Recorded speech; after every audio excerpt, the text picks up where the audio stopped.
Good afternoon and welcome, everybody. This would be the Jeff Cameron Show right here on 97.9 ESPN Radio. Thanks for tuning to it. I'm Jeff. That's Tom. We're online, ESPNTallahassee.com. That's where you go to listen live via the streaming free. Always don't miss anything. Sometimes we miss things, and we think, how can I get caught up on the thing that I missed?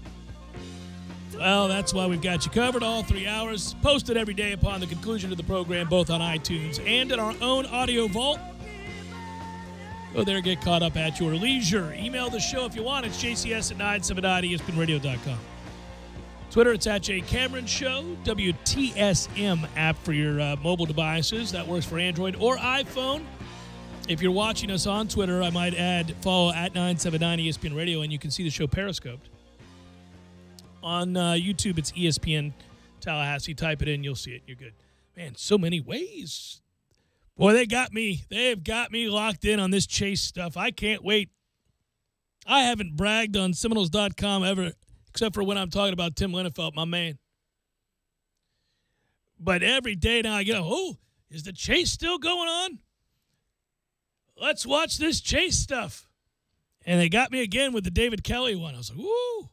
Now, I know, I get it. They want you to buy spring tickets. And I don't blame them. I'd be selling it this way, too. But these are better, man. These are good.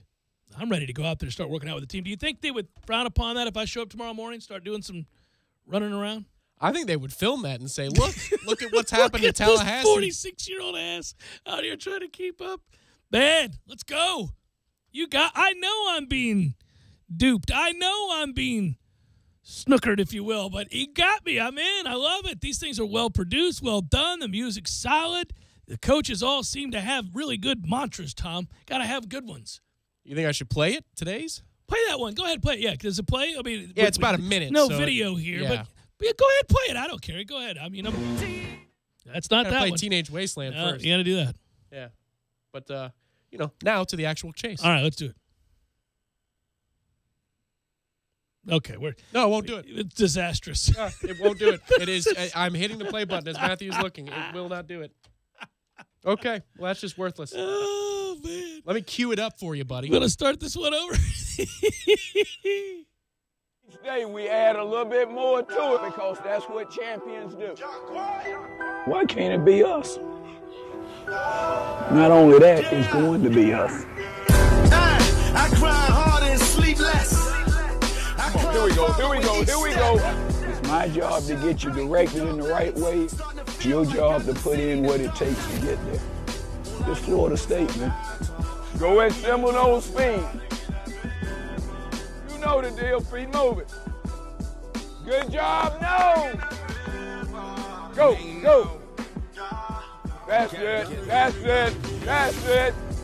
This is the greatest blessing I've ever had other than my family, is to be a part of Florida State. You all came here for a reason. West Side, no. You could have gone a number of places. There's a reason why you come to Florida State. That's what it's about this year. So, I watched the one with Odell Higgins. I watched the one with Walt Bell. That's David Kelly. You got me. I'm like, woo. Hope that was worth the wait, everybody. Well, there's a video that accompanies that, so you didn't see that necessarily. And it's just people working out and getting after it, but it's just well done. I got to give credit where credit's due. I'd certainly rip him if I thought it sucked, so no. That's true. That is 100% true. Yes, it is. So I'll tip the cap to you when you do it right. But you're noticing themes here. And, when we do the show outline sometimes, Tom, I have some things that I want to talk about. We're not beholden to the exact segment, or certainly we can talk about something and then reiterate it later in the show. But you're sensing a theme here now, whether it's the 90s, late 80s, 90s sort of post-spring game concert with Rob Bass, Salt and Pepper, and Loser Vanilla Ice. And so that's fine. Is that what he's going by these days? He should. But the point is, okay, there's you have that. You have a coach who loves Florida State tradition and grew up at a time that is, well, really kind of akin to when we were in the midst of a glorious run. And you're seeing him now, whether it's going down to the Bobby Bowden event and being part of that and welcoming Coach back with open arms and trying to get him be part of this program, or whether you see, the way he talks about the university's traditions, the athletic programs and Florida State's football traditions with great reverence or whatever it might be. I've talked to him 3 times now, and what I hear is a guy who I think is very genuine about wrapping his arms around that time, welcoming back those kinds of players that were a part of this program during the run that may never be duplicated by any university for that matter, let alone Florida State, which is the 14 straight years of top 4 finishes, and trying to not only convey that there's real tradition here, but also instill that in the players, instill that in this group that's here now, because we are at a place now where many of them certainly would have no recollection of Coach Bowden's accomplishments and or anything that ever happened that played out before their birth. A lot of these kids aren't interested in going back and watching games from the 90s, so they would not have seen some of the special players that were here. And you're seeing now a coach who's hell-bent on having fun, getting these kids to loosen up and kind of embrace this process and have a lot of fun with it, and then also educate about these traditions and kind of reintroduce them. And I think it's a smart move. I talked about it yesterday saying, hey, look, it's a smart PR move. I'll say again here today, I don't think he's doing it because of that. It is a nice benefit. It is an ancillary benefit to doing it this way, is you'll get people like me. I'm 46, man. I remember those teams very, very vividly from the early 80s, but let's just say from 85 to about 2000. It's a run that we all like to talk about, and the players that came through here were very special. I'm not just talking about the ones that went on to have great pro careers. I'm talking about the guys that were 2- and 3-year starters. Maybe they never went pro, but they were just good players in college. There's tons of them, most of them. You get those guys back around the program. He's going to start with guys like Deion because obviously that packs the most wallop in that he is a Hall of Famer and arguably, certainly the greatest corner in the history of the football, certainly the university in the history of football, period. So you get him on your side, that's a good boon. But I think it's true. He wants to get a lot of guys like that, not just like that, but players that were here during those times. Well, if you're doing something cool and something good and fun, the PR writes itself. But they would be smart to also add marketing to it. There's no doubt about that. But again, if you're going to do something right and cool, I mean, listen. We may not think that actually, no, we did like the turnover chain. Didn't you like the turnover chain? I actually kind of did. It got old, as all these gimmicks do. But one of the reasons I liked it. That wasn't a PR thing. That was something they did for the players. Well, they had fun with it. Look at the PR it got, though. Look, I make fun of Miami all the time, but I can admit when I think something works and something is cool and specific to that university. And it was kind of hilarious that was very Miami, wasn't it? Yes, it was. But it also worked in that it was innocent in the sense that, look, man, it didn't hurt anybody, and they were having fun, and it was on the sideline. It wasn't like you were standing on the 50-yard line taunting people with it. You ran off, and it was something they celebrated together. That would be very Miami if it was on the 50-yard line. And it wouldn't even bother me that much. But I'm saying, those kids, I am of the age, too, as a father myself, that I do start to look at it sometimes like, are they having fun? Is this good for them? Man, I thought it was cool. Those kids would sprint off to be together after a big play that they made to help their team, and they'd celebrate it together, whether it's with a goofy turnover chain or whatever. And, I make fun of Miami, but I thought that was unique to them, and it was fine. It was no harm, no foul.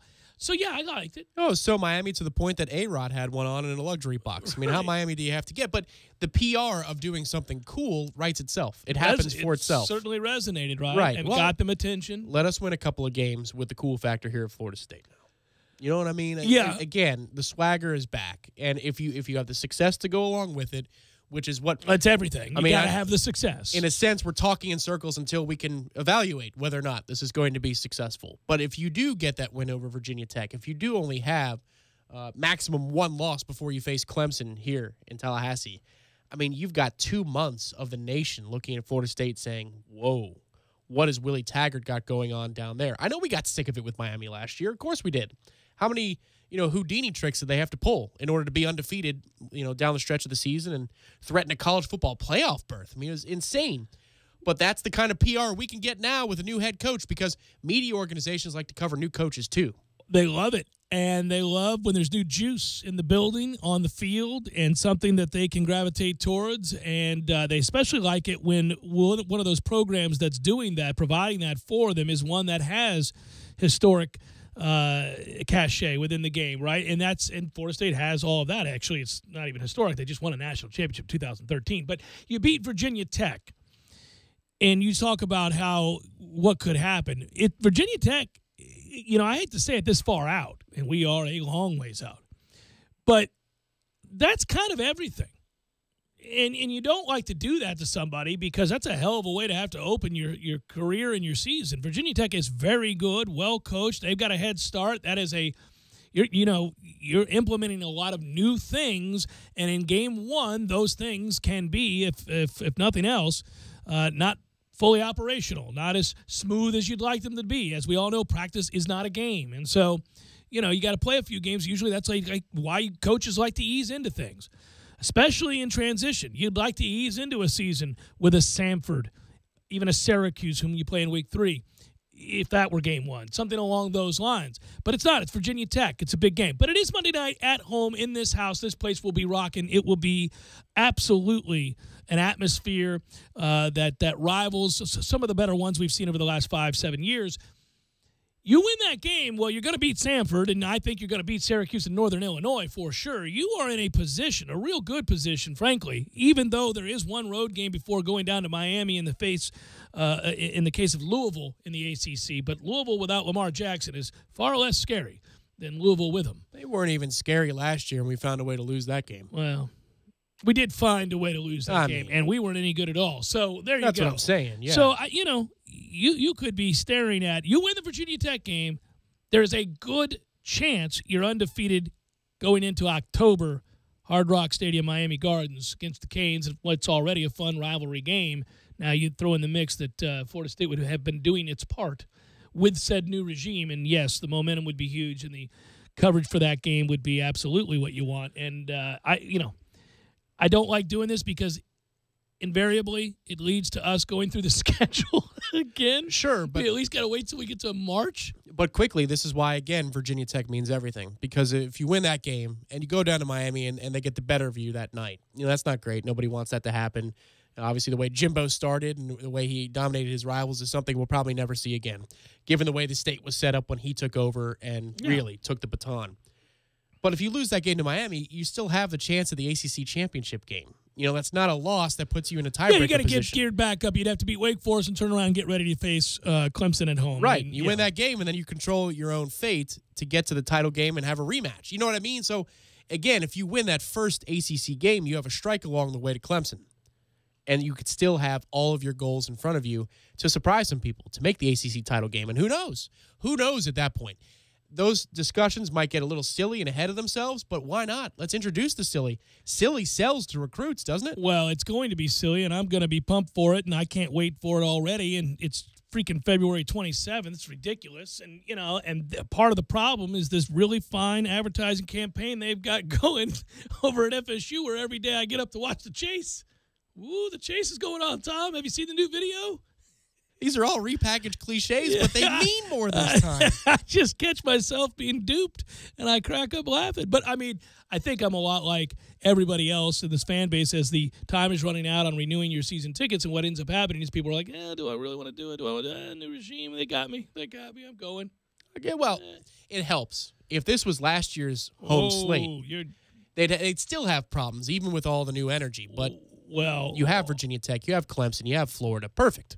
That's a perfect year to sell this particular change. If nothing had changed, period, you would have a very hard time selling season tickets. And let alone, nobody's coming to that spring game. Agreed. No. Can you imagine? I keep doing that. I do that with people. I say, ask yourself if nothing had changed. For all the people that were forlorn about all this, ask yourself if nothing had changed at the end of last year. Same Rick Trickett, same Kelly, same everybody.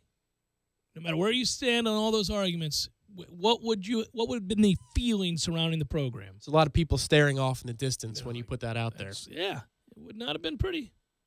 That would have been actually, damn, man. You talk about morbid. Over under 21,000 at the spring game. Seriously. What, for that group? Yeah. Oh. What was it last year? There was nobody here. Well, but I guess what I'm saying, though, is let's say that we had last year's schedule with Willie coming in. No, I mean, it would still you'd still have sales go up. But this year's, it's a perfect storm. You have good games at each point in the schedule, and Willie you have to change. Willie'd be like, man, I picked the wrong time to come in. We got Alabama in the opener? Good Lord almighty, guys. Yeah, if it were last year. Jacksonville on the docket tonight for Florida State over in Jacksonville. Good old John Sessions Stadium. Your favorite. And, JU. My brother went to JU, one of them. Yep. Yeah. Somebody's scared here in Tallahassee. Yeah. Where's he at? Little project manager. Yeah, old Matt Millar will be like staring anxiously at the scoreboard at around 5 o'clock when that game gets started. So, nonetheless, that's what the Noles get. And then if you're wondering for this weekend, UNC Asheville rolls into town. You know the fine folks at UNC Asheville, no doubt part of that wonderful Asheville community which enjoys to embrace the hacky sack outdoor concert culture. Mm-hmm. And everything that goes with. Right. Their flasks have craft beer in them. As they should. As they should. I like Asheville. That's all I'm going to say. I like Asheville. They're coming into town Friday, Saturday, Sunday. So there's that. ACC basketball tonight. That's UNC Asheville's fight song? Yeah. Miami's at North Carolina last night. Somehow Duke let it all get away, and Virginia came back in a night in which Buzz had to tell the fans, stop cussing. Stop with all your cussing.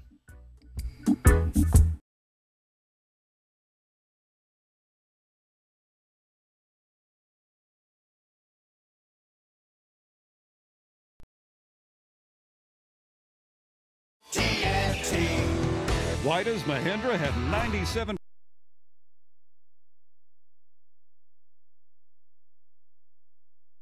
On Mahindra just because of the sheer strength, the size, the ease of the workability, and it was more of a comfortable machine than the others. You could lift just about anything with that thing. It has never let me down. And now get the industry's best 7-year limited powertrain warranty on select models.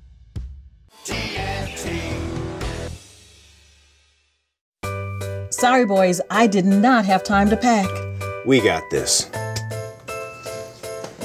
It's right here, guys. We got this. I thought I could handle it. We got this. Moving doesn't have to be a hassle. Call us first at 2 Men on a Truck. No matter the move, home or business, we'll make it a smooth one. I forgot something. We got this.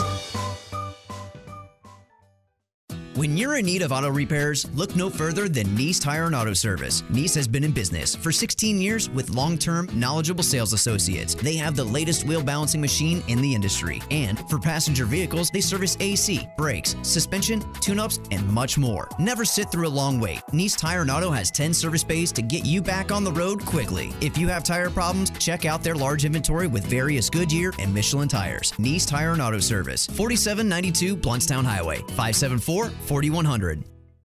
I'm talking tough, like a state of mind. Tough, like a soldier on the front line. Tough when it gets rough, like my Ford truck. Always enough, I'm talking tough. Franklin Spring Creek Ford, the place to find your next truck in southern Georgia. I'm talking tough. Hey y'all, we're Chris and Preston from Low Cash. Head to Franklin Spring Creek Ford and see them about all of your vehicle needs. ESPN Radio is brought to you all season long by the Corner Pocket Bar and Grill. The Corner Pocket Bar and Grill on Appalachia Parkway. Tallahassee loves the Corner Pocket. Is all your insurance protection under one roof? Make the right choice. Williams Insurance Agency is locally owned and operated, serving Tallahassee and surrounding communities for over 34 years. With access to more than 28 national and Florida-based insurance carriers, they have an independent advantage. Multiple lines of personal, commercial, and life insurance all under one roof. If you don't know insurance, know your agent. Williams Insurance Agency, 2901 East Park Avenue, Suite 2200. Call them today at 877-8555 or visit online at williamsinsurancinc.com. Freddy's Pizza. Hey, I just got my pizza and there's a piece taken out of it. Yeah, that's our fee. But I paid for the whole pizza. And you got the whole pizza, minus our fee. That doesn't make any sense. Nah, it's just like being charged a sign-up fee on a personal loan. I'm sorry, what? You got feed. Goodbye. Oh, wait a sec. Marcus by Goldman Sachs offers no-fee personal loans for home renovations, major purchases, or managing credit card debt. Don't get feed. Visit Marcus.com. Sports are defined by stats and performance, but here's a performance stat that no one wants to talk about. Erectile dysfunction affects half of all men over 40. That's 50%. If you're struggling with ED and other therapies haven't worked, isn't it time to feel like yourself again? Learn about a long-lasting ED solution from Coloplast to get you back in the game. Visit Dr. DeLay at Advanced Urology Institute, located at 2000 Centerpoint Boulevard, or call their office and set up an appointment today. 833-4-DRDELAY. That's 833-4, Dr. DeLay. The sooner you seek treatment, the sooner you can get back to feeling like your normal self. That's 833-4, Dr. DeLay. O'Reilly. Save on your next oil change when you purchase 5 quarts of Pennzoil High Mileage Motor Oil and a MicroGuard filter for the price of Pennzoil Conventional for $24.99. Plus, get a $5 O'Reilly Auto Parts gift card after mail-in rebate and earn double O Rewards points with this purchase. O'Reilly Auto Parts. Better parts, better prices every day. Limits apply. See store for details. O'Reilly Auto Parts. Don't miss the Tallahassee Regional Boat Show at the North Florida Fairgrounds, March 2nd through March 4th. The region's biggest dealers will display a huge selection of boats, all priced with huge discounts. The Tallahassee Regional Boat Show at the North Florida Fairgrounds, free admission and parking. March 2nd through 4th. You're locked in with the Jeff Cameron Show on 97.9 ESPN Radio.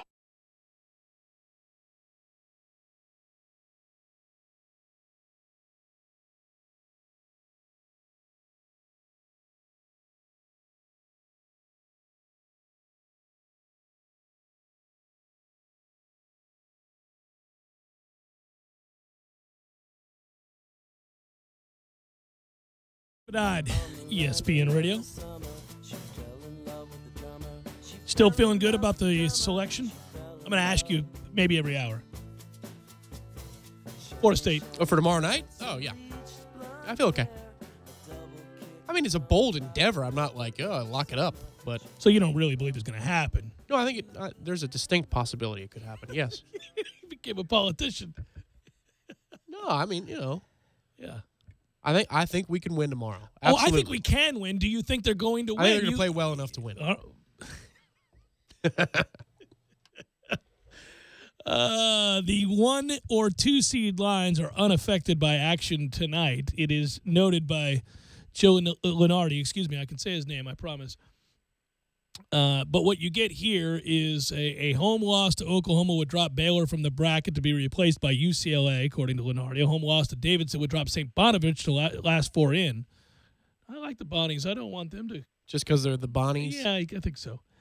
Mississippi State can move closer but not in with a win tonight over Tennessee. So these are all the good things you get. The top seeds, Virginia, Villanova, Xavier, Kansas. Others in contention for that. Duke, who lost last night. Really a weird team Duke is. I don't think long-term I'm affected either way by what I saw. But one problem is Duke turned the ball over nearly 20 times last night, and they don't take advantage of all of the talent and size down low enough, I don't think. They are young, and so maybe the inconsistencies that sometimes frustrate you are born out of that without question. But to not score over the last 7 minutes or so, and Virginia Tech's a nice team.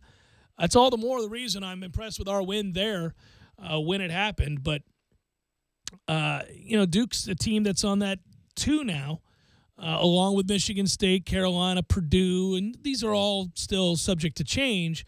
By the way, you'd look at some of these other schools, the last 4 in Louisville, Southern Cal, Baylor, Texas, his last 4 out currently, UCLA, Syracuse, Nebraska, Mississippi State. I saw your eyebrows raised when Louisville was the last 4 in. Yeah, it's disconcerting. Okay, Louisville's a pretty good team. Next 4 out, Tom, by the way, Washington, Boise State, Utah, Marquette. The thing about Louisville, what hurts them is non-conference season. Mm-hmm. I mean, they came in ACC play and they had a good record, and you say, whoa, especially after they came back and beat us in the second half and they go on a bit of a run there, whatever they were, 6-2, 5-2. And you say, all right, that's a pretty good basketball team. I don't know how they have 5 losses already. It was what they did prior to conference season that's costing them in this moment. But still, that gets your attention, doesn't it? Well, they're 19-10, 39th in the RPI, both ahead of Florida State. We split with them on the season. We're 8-8 in conference. They're 9-7. I'm curious why they're that way. not enough quadrant 1 wins? I don't know what it is. It could be. Yeah, the idea of the quadrant 1 and 2 versus RPI is an interesting balancing act. Well, they use RPI within it. RPI is used. It's just that it's classified differently. Right, but I'm talking about, there are certain other factors about strength of schedules and out-of-conference strength of schedule versus, for example, Florida State, we're killed by our out-of-conference strength of schedule. It's in the 300s in the country. Yeah, it's one of the worst in college basketball. If it was average, we would be in the top 35, top 30 of the RPI today with all we've done against RPI top 100 teams. But that's what's killing us in the RPI. However, if you just look at it with quadrant 1 wins, quality wins, good wins, we have a lot of them. And that's why I think we're insulated in this discussion. If it was just about RPI, Louisville and us would probably be flipped. Yeah, we slept out. We slept. We slipped last night while we were sleeping. How about that? From outside the top 50 there, 2 outside the top 50, I should say. We were 48th going into last night, fell to 51st. Now, we all know that changes because tomorrow night you take on Clemson, who's RPI 10, and even if you get blown out, your RPI improves because of that game. So tonight's the lone game in the ACC that you care about is Miami visiting North Carolina, 9 o'clock on ESPN. Should be a good game, a game with seeding implications. Both for the NCAA tournament, but also for the ACC, of course. And if Carolina wins, they would move into a tie with Duke, who lost last night. And I was joking before the break, but people don't know what I was talking about, randomly referencing that. Buzz, this happens a lot in college basketball. How many times have you watched a game where the student section gets a little loopy, a little rowdy, a little influenced, perhaps, maybe overserved even, and they began to curse at the other team and or coaches or officials. And last night, Virginia Tech fans began to do that, at which point Buzz picked up the mic and said, "Stop cussing, and for God's sakes, don't throw anything." It's pretty cut and dry. Yeah, it is. It is. And trust me, even if we're down 6 with 10 seconds to play, we will foul. That was... I can promise you that much. Yeah, I was laughing about that as it happened last night because... he told everybody, don't throw anything on the floor, do the right thing here. And there were all kinds of vulgarities being strewn. And I did think back to our students doing that to Grayson. No, that's true. And that was in the first half. Probably a bad example. The better example for that would be we're down 10 with 6 seconds to play. He would still foul. It's incredible. They just never give up. They will hack you till the end. Tom, he's trying to instill an attitude, a belief that it is never okay to go quietly into that good night, sir. Good Lord. Even in the final 2 seconds, the players don't know what to do. They're like, oh, we're not supposed to? Should be duly noted that Kansas's streak of winning the Big 12 is going to soldier on now. It is unbelievable. 14 consecutive years. It is something to behold. They ensured that they will set a record. And, there's no other major program that's near it. They have a 2-game lead on Texas Tech. 2 games to play. Kansas has clinched at least a share of its 14th consecutive Big 12 title, breaking the mark set by UCLA all the way back from 1967 to 1979. That is doing some things. Bill Self has been there 15 seasons in Lawrence, and that is something he should be proud of. That is an amazing run. Of course, Florida State is priority 1 for basketball right now, and we don't play tonight. It's a Tuesday night that we don't play. But where's your head at right now as a sports fan? I get it. You're Hockey, listening. The Lightning, hence the shirt today. I watched the shootout last night, watched us win a big game. I understand hockey didn't play all that well for us here locally, so I don't spend a lot of time on it, but I was once again saluting Yzerman for the moves he made at the trade deadline. You and I talk about it off the air a lot. They're a great team and a fun team to watch, and it's going to be a great postseason, and so I look forward to the playoffs. But I'm watching a lot of college basketball. I have found this season to be infinitely fascinating. I think the quality of play is there. I'm saddened, obviously, by all the off-the-court stuff, but it's not shocking. Listen, the problems are twofold here. The system is broken, and everybody gets that. But also, I thought Jim Boeheim made a good point, and so did others, in talking about this. You can't exclude laying blame at the feet of these coaches, too. You can bitch about a system that's flawed, but the rules are the rules, and you know what the rules are. You can't interact with agents. You can't give people $100,000 to come play for you. You know that. And if you're going to bitch about the NCAA, well, don't be a part of the very thing you hate by violating these rules, which member institutions have to agree upon. So don't do that. And there's enough wrong with college basketball that it rubs you the wrong way and you become jaded. But at the same time, listen, think about this. It's senior week, if you will. A lot of senior nights going on in college basketball. Every night I'm watching, when I flip around, I catch myself occasionally tearing up because the kids are still the kids. And you always love the kids and their experiences as they get out there and try to express themselves and talk to their parents, talk to the fans of the at the school, their fellow students, to talk to their teammates. They almost invariably break down. Watching them break down and talk about what it's meant to them. So many of these kids came from next to nothing. It's poor country kids, inner city kids that don't have much. You see this, a lot of foreign kids come over and play for their opportunity. And their emotion is the very thing we love about the game. It's still the student athlete that you love, right? And a lot of these guys have overcome a ton. Watching that play out is a reminder of why we go to college athletics to begin with. And so I love that sort of stuff. And the college basketball game is something I grew up watching, caring about deeply. There were some years recently where I thought the game had really been bastardized to some degree. The quality was down. It was difficult to watch. There were things I didn't like about the sport, enough that it kind of turned me off to where I was looking for other stuff, man.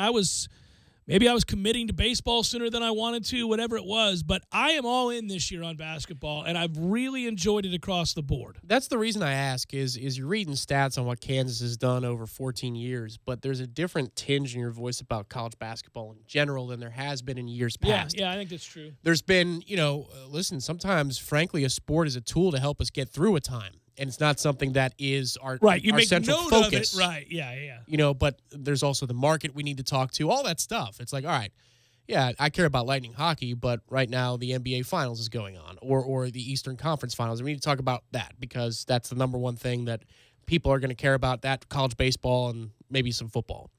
So you can't talk about what you're focusing on the most. But it sounds like as you're talking about college basketball, more than just, you and I texting and you're saying, did you catch the Big 12 game last night, whatever it was? Yeah. That was a really fun game. It sounds like you're as into this sport as you've been since, I don't know, we've ever been doing this here on the FM I think dial. I was into it that year when we were a Sweet 16 team, even though the style of play, the year we made the Sweet 16, the style of play was terrible. What I'm saying, though, is on the FM dial. I've never quite heard it that way. And it's not tainted for you watching the night-to-night product by the FBI? No, and I'll tell you, that's a good thing that you brought up. No, because we already knew that to be true. Like, if you weren't living with your head in the sand, you already knew all the stuff that's out there, you knew existed in college basketball. So I'm not caught aghast at what I'm hearing. I had no doubt in my mind that, if not all, many of the big-time universities that year in and year out are in a position to dominate college basketball, who are all in, if you will, were involved with unsavory activities, including paying players, having runners, using agents, whatever it might be that we're reading about now to see. Now, listen, are there some details that come out occasionally that, if true, would surprise you? Yeah, I didn't think necessarily that you would have tangible evidence to coaches being caught on tape or on video. I thought plausible deniability would always be in play. I never believe these coaches when they say I had no inkling that my assistant was doing this. I mean, he's your assistant. You green-lighted it. There's no way it happened unbeknownst to you. But to hear that Sean Miller may be on tape saying, I'll give this person $100,000, yeah, I'm a little surprised by the carelessness of that. And maybe there are some dollar amounts that I think, oh, well, it's a little bit above and beyond what I realized. But it is a broken system, and I don't think these coaches, by and large, have been immune to these sorts of transgressions. I think they've been a part of it. What I find interesting, though, is just in the course of talking to either family or friends in the last couple of weeks, the discussion about where do we go from here is starting to ramp up a little bit more. It's more serious than it used to be. I think. Yeah, I think it's a good thing, right? The letters FBI can do that for you. The problem you have, I will say this, that, okay, so we know we're going down a road that has been certainly discussed ad nauseum, really, over the last 10 to 15 years. The trouble with not paying kids in a system that sees all the adults and certain people within the administration get rich off of their backs is one that has been talked about in various forms for a long time. And there's nuance to that issue. It's not a cut and dry thing, right? So whenever that discussion happens, I'm always interested to hear different viewpoints. I listen to it all, from the guy who doesn't think that kids should be paid, that scholarships are enough, that room and board and books and education and opportunities and all that other stuff are enough, to the guy that thinks, you know what, blow up the whole system, give all these guys a certain percentage of what they make for the university on jersey sales and a salary and everything else, right, and everything in between. The problem is, though, there is no easy answer here, save for you got to get these coaches back on board if you're going to continue to have the NCAA. You can't have these guys decide that, okay, so these institutions have all agreed, that's how they're in the NCAA, to abide by these rules, right?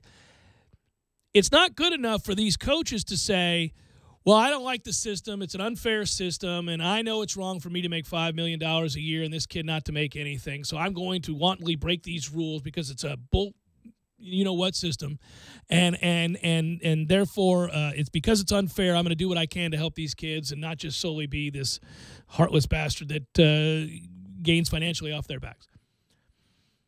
Well, okay, now you're wantonly stepping outside the realm of what your university and all the other member institutions have agreed to, so now you're part of the problem there.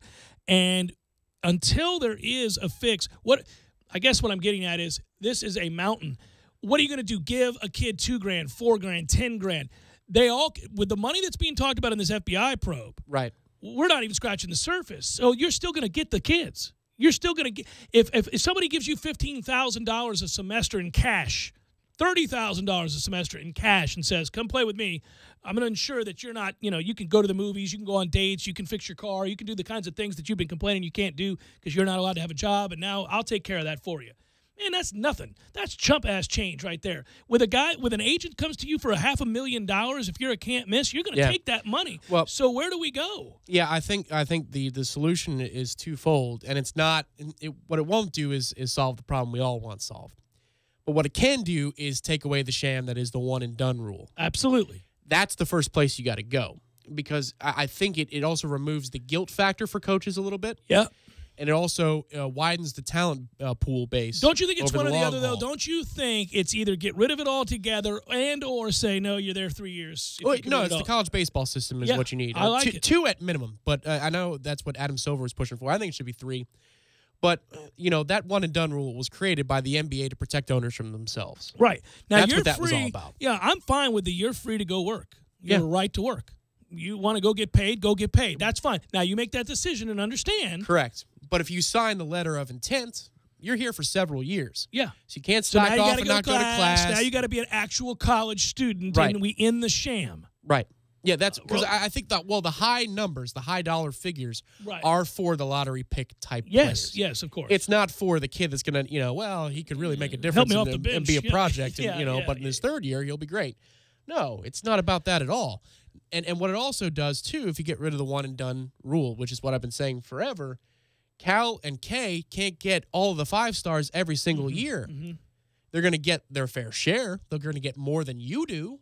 But you know what? The roster only has so many spaces. And if turnover is on a 3-year cycle and not a 1-year cycle, now there's more identity around the sport year to year. You get to know the players a little bit. Well, it's the way it used to be. I talked about this in the past. The reason that a guy, you go to those Duke teams, those UNLV teams, the Georgetown teams, the Syracuse teams, the Boeheim that was just alluding to, they had personality. You got to know those guys over time. You identify them the way you identify certain pro teams long before this mass transit that we see. Well, and what happens, really, honestly, you lose maybe 10 to 25 players every given year. That's it in the recruiting pool. I mean, the NBA, either you're a lottery pick or you're a first-round pick. And beyond that, unless you want to just go live in Europe and make money over there, which is kind of cool. Which is cool, and you can do that. You can do that already. It is an option. Yeah. How many kids are we actually talking about we're losing in the recruiting cycle? Right. And then you spread the talent base out wider, and there's better play across the board. It seems like such an obvious solution. The NBA commissioner is pushing for it. Well, it's got to happen sooner rather than later. And but to answer the bigger question for now, and we hope that this, again, elicits change. But has it soured me? Did I find a revelation amongst all of these accusations that has me startled no longer to wanting to watch the sport the way Bill Walton cried about on the air the other night before the game that he covered as a color analyst? No, because I think if you didn't think that was happening, you were incredibly naive, and there was too much evidence to the contrary for you not to know that it was a cesspool. That it was a cesspool. Is Dick Vitale completely full of it? Like, has he just been full of it all this time? Because he is acting completely shocked and saddened by what's happened or what's going on. There's been a contradiction amongst the biggest advocates in the game for a long time. And those individuals have been guys like high-profile announcers like you're talking about that will defend coaches across the board whenever accusations are made and decry a system that is broken while ignoring the acts that were willfully committed by those coaches to engage in all that's wrong in their minds with the NCAA and the recruitment of kids to participate as amateurs. So I never know specifics as to what to believe. I mean, do I know everything that goes on at Florida State? No, and I cover this program. So I don't want to be a hypocrite and say that he knows much more than he's leading on. I don't. Maybe he doesn't. That man is rich and old and is probably at a distance and would like to and probably chooses to believe. But he will call out coaches that aren't, in his inner circle. Inner circle. He'll say, like a coach behavior about paying a player a certain amount of money is disgusting and reprehensible. And you go, well, you realize Duke is in the, even if it's at a distance, it's involved in the FBI report. So which is it? Is it your lifelong friend, Coach K, who you can't attach yourself to enough, is lying to you this entire time? Or are you just lying to the people in the name of college basketball? Because it's a sport you love. I think those lines get blurred for guys that have been doing it for 50 years and get up there in age and do not have their finger on the pulse at all times. I think they're a little bit more gullible and willfully ignorant. I do think that if you go to a coach and say, and you've been covering the game and you're an advocate for the game and you love the sport, and you go to a guy that's as prominent as Coach K or anybody else in the game, the one that you've been championing and been a part of your whole life, and you ask them off the record, hey, what's going on here? I'm a little concerned with what I'm reading here. And they look you in the eye and say, I have had no part of this. I don't, listen, do we have a rogue booster, Dickie V? Maybe. You know how this game is with agents and runners and stuff. Maybe. I know you're not capable of it, Mike. There it is. I think that can happen. I think you can convince yourself of that. I think we all do to varying degrees in whatever it is that we're passionate about sometimes. And it takes somebody who loves you and maybe pulls you aside for a second, says something sobering like, hey, man, you really think your boy over here is just right? You know what I mean? Sure. And then lays it out there for you a little bit, and you're like, whoa. It's like talking to my family once I get behind the curtain a little bit, and I get to see the way college athletics is done, right? And anywhere they don't want to hear it. They don't want to hear it. No, and it's not because they're dumb. No. It's not because they've chosen necessarily to ignore warning signs. It's that's not their everyday life in that case. That's not what they're immersed in every day. So I could see why those folks get fooled. But if a former coach who's connected to the higher ups of the sport, when he was coaching, man, I don't think that kind of. He was at Detroit, and I don't think. I know, but with the whole Jimmy V thing, like he couldn't have attached himself to Coach K as a good friend anymore over the last 2 to 3 decades. Well, think of how messed up this is too. In that part of why that happens is that those guys give a lot of money and time to charitable causes that he's involved in. So you could see where you'd want to pull the wool over your own eyes. If a guy gave me $1 million to help save dying children, I'm going to give him the benefit of the doubt. So the answer is you don't believe there's a sinister double talk going on with Dickie V. No, he's in denial. Yeah, I think in the same way, you go back and think about a very complicated scenario by which Lance Armstrong lived his life, or was living his life when he was at the peak of his power. Maybe nobody's raised more money in the history of the United States for cancer than Lance Armstrong. Maybe nobody in his name, in his name, and in the foundation and the Live Strong and all. Maybe nobody has raised more money and given more time and effort to saving lives via cancer research and the money's raised within that, within those organizations and events that he sponsored, than Lance Armstrong. And he was a liar and a cheat. But he did raise that money for those dying people, and he did give hope to millions. those dollars were real. It's very complicated. Jeff Cameron Show, 97.9 ESPN Radio.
Compare apples to apples. You ever bite into an apple and find out the inside is rotten? Cheap roofing quotes are just like that rotten apple. Quote looks shiny and delicious because it's the cheapest, right? But you wind up with that rotten apple that leaks or starts to fail immediately. All roofing quotes are not equal. Cheap estimates equal cheap materials, subpar labor, or both. For quality that lasts, call us at 656-8112. Parker Brothers Roofing, professional every time. Stay safe and dry inside. License number CCC 049350.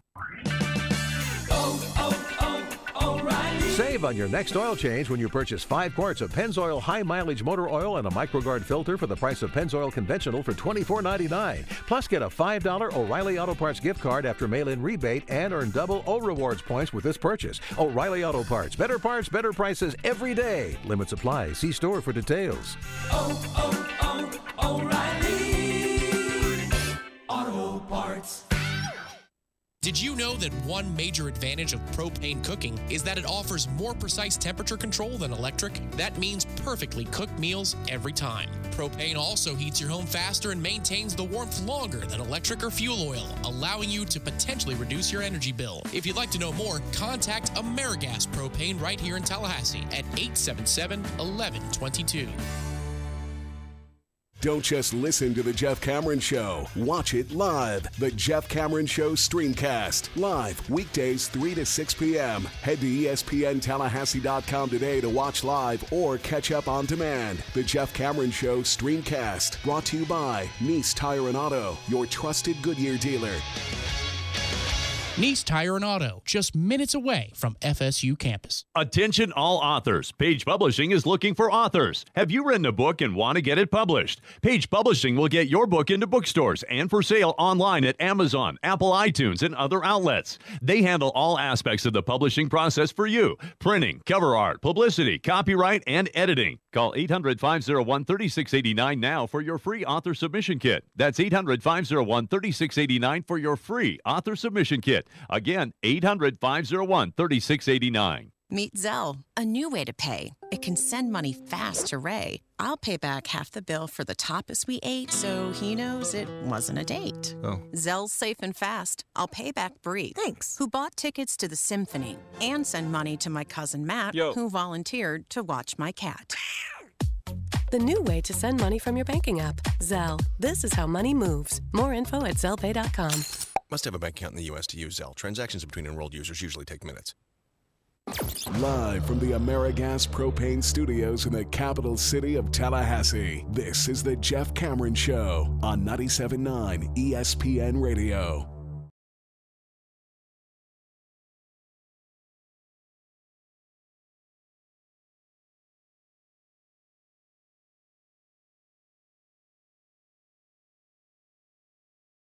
Not ignoring the Jalen Ramsey tweet. I'll get to it.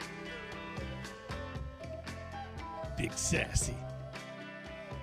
Old Big Sassy. Got a new clip for people today. I love you, Big Sassy. Ridiculous. You know, I wonder why it is. You know, I saw where Sam Darnold's not going to throw at the combine, which I've got no problem with, but I'm not in love with him. When we talk about the quarterbacks, I'm not in love with him. Never really have been. The absence of the season has not made your heart grow fonder for one Sam Darnold? Not at all, man. I'm just glad we're not in a position right now to have to draft a quarterback. Like, yeah. You know, it didn't feel like a good class. Preach. Yeah. Doesn't feel like a good class, does it? You know, sometimes you look and you go, ooh, good, maybe good, probably good, not going to make it. This time I go, Rosen, okay. Yeah, you were early with Rosen. I was like the first time I ever saw him play. Yeah. His first game, I was that freaking kid. He's got all the throws. But so Rosen, I'm like, okay, yeah. Everybody else, nah. A little lukewarm. We'll see. Don't feel real good about. For example, I know this is going to probably strike people as odd, but I feel better about Baker Mayfield than I do Sam Darnold. That doesn't sound terribly crazy to me. You think Cleveland's going to screw this up and draft Saquon Barkley number 1? I think they might because that's what they do. Well, they're picking at 4 too. So they could just say, I don't know about these quarterbacks. We'll take the best available at 4, but let's go get the best athlete at 1. I don't think that's crazy. Well, no, I don't think it's crazy either, but I think what they'll end up doing is they'll take Saquon Barkley number 1, and even if you were going to take him 4, okay, but you watch, they'll end up taking Sam Darnold, then I'm going to laugh because this ain't going to work out. Well, if it's Saquon and Sam Darnold, I can see where you're going. Yeah. Quentin Nelson's going to fall to Tampa Bay. Let me ask you something. When he does, the guard from Notre Dame. Yeah. When he does, would you take him or Minkah Fitzpatrick? Oh. Because Chubb. Minkah. Yes, I would. I don't like drafting a guard that early, but I like the pick more than Minkah Fitzpatrick, whom I think is going to be great in the NFL. So how can you say that and want a guard over somebody who you think is going to be great? Because I think the guard's going to be great too, and I am tired of having a sorry-ass offensive line. I'm tired of it. I want my man Jameis protected. He's getting hit. He got hurt last year. He's getting hit left and right. We have weapons on offense. Protect the man. Let's go. Get a running game in here, and let's go. Yeah, put Marpet back at guard. Mm-hmm. So you have this guy, Marpet, and then I guess Hawley at center. Yeah. Still use a tackle. I'd draft another offensive lineman. I'm not having it. I'm getting as many as I can. I would do it. I would do it. About a little Rick Leonard action for you. What do you say? Undrafted free agent. Come on in. Second round pick. Somehow you could bring in Orlando Brown, the tackle out of Oklahoma. I mean, give me all the offensive linemen, all of them. I know that's not how the draft works, but I want the other Notre Dame tackle, the McGlinchey kid. I want him too. Well, who's your favorite prospect in the draft? In the whole draft? Yeah. Usually it's easy, but it seems like it would not be easy this year. Roquan Smith? linebacker, the beast from Georgia, that every time I looked up was making a play. Yeah, he's a good player. But we don't need linebacker. But typically there's a guy you go, I want, that guy's going to be a beast. Well, I think he's going to be a stud. I think he's going to be a badass. I mean, he's who came to mind when you asked the question. I was like, good question. He's probably the guy. Minka Fitzpatrick is high on the list. Oh, yeah. He's kind of can't miss. I think Derwin's probably can't miss. Maybe. Oh, Minka's more can't miss. Yeah. But I want the guard.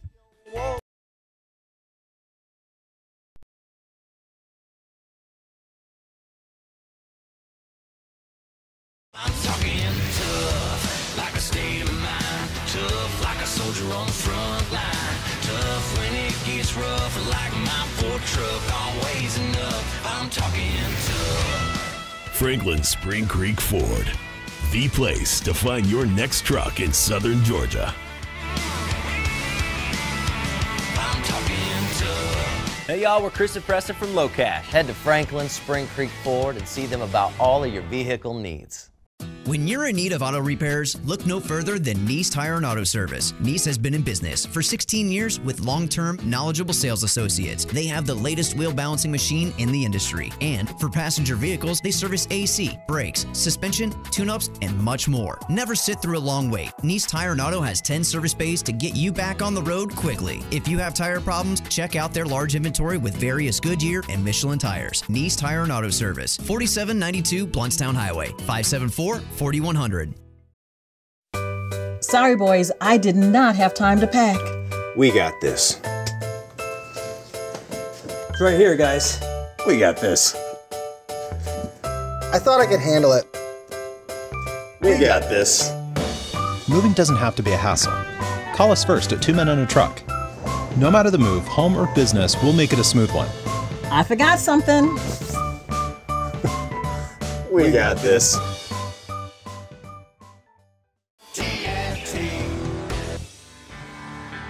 Smoother, bolder, sharper, comfier, smarter, fiercer, tougher, stronger, longer, greater, prouder. Gravely Zero-Turn Mowers.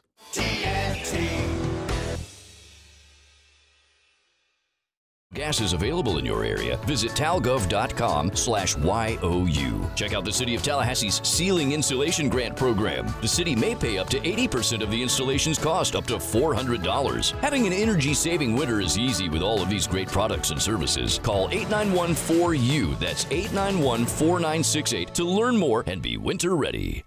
Woohoo! Banditos! Huh? Where? Banditos Burritos, baby.